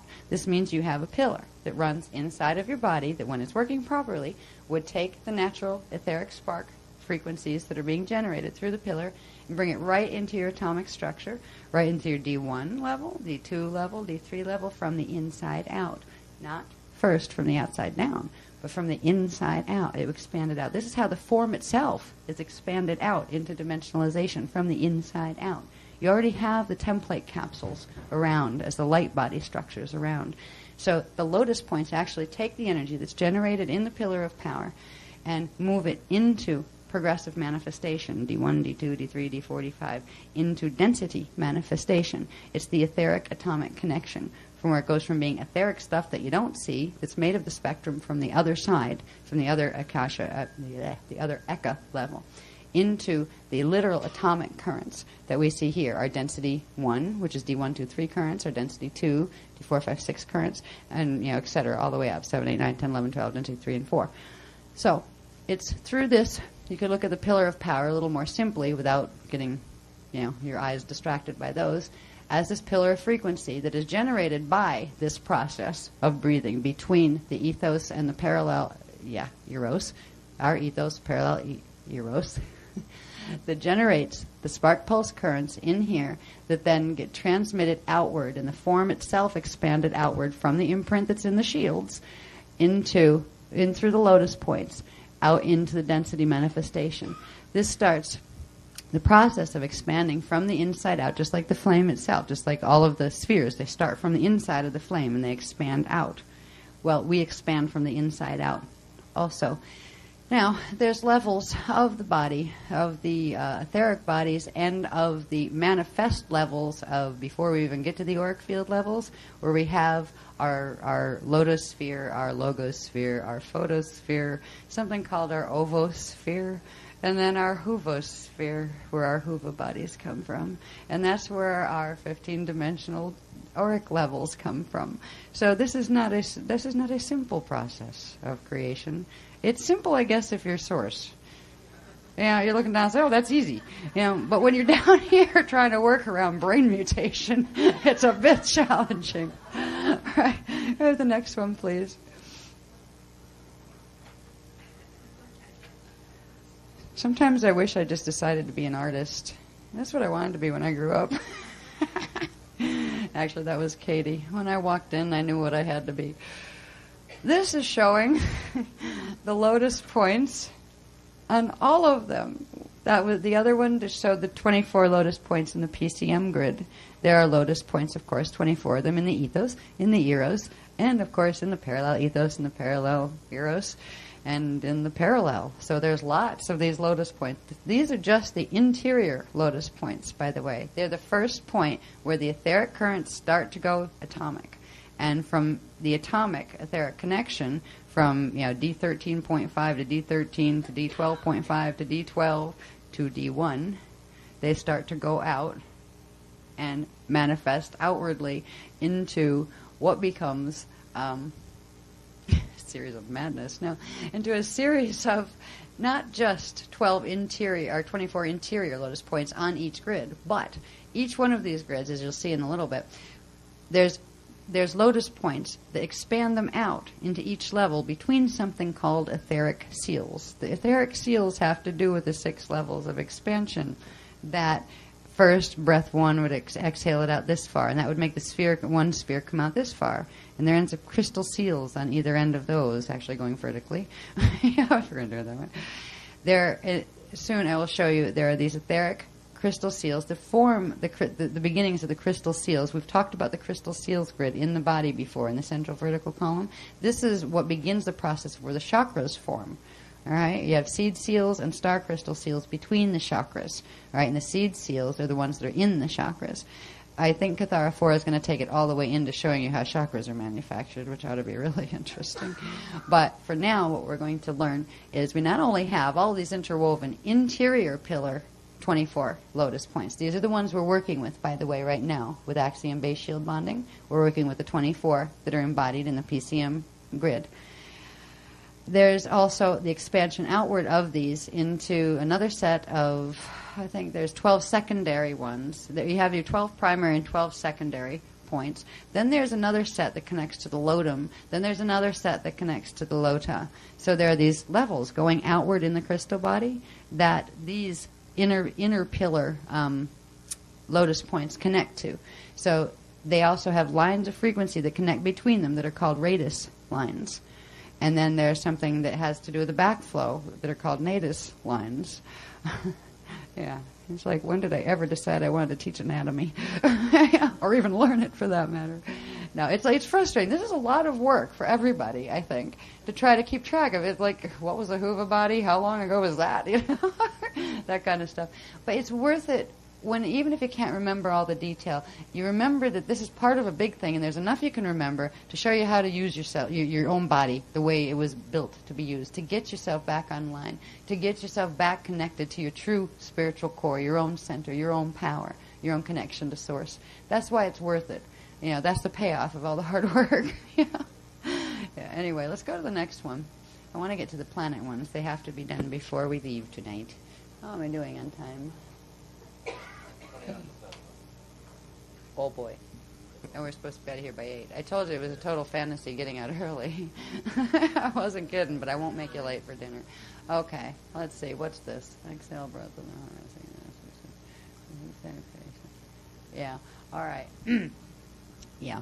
The process of the cycles of those 6 vertical breaths that I was talking about before, the 6 exhales where the pillar, the ethos pillar comes up and then down and up and then down 6 times before it sparks the eros one up above and then brings them back all into contraction. And after that contraction, they shift 45 degrees and then they can go through anataleia, athanataleia, and pop off and then come back fully recharged again. Okay, we're going to learn more about that on Friday, actually. But in this process, it's actually known as the first 6 days of creation because they are the first 6 expansions. And in these expansions, the first one that expands through the pillar. Now, I'm not showing the ethos and the eros here. I'm just showing here would be your particum grid, right? Your particum cathara grid. And it implies you have your eros one, your ethos one down here, and the parallel eros one up there. And in their cycling through the pillar of power, they expand out the first one, which would be the D13.5 lotosphere. And the second one would be the D12.5 logosphere. Now, the lotosphere, the D13.5, down steps in frequency. When it phases, it makes sparks that form the D13 monad. All right? So that forms your D13 monadic capsule. All right? And it's the etheric D13.5 lotosphere that forms that. All right? So these are the blueprints that literally form by their phasing, their sparking, their currents interacting with each other, form the sparks that make the density level, the next manifestation of the density level. The second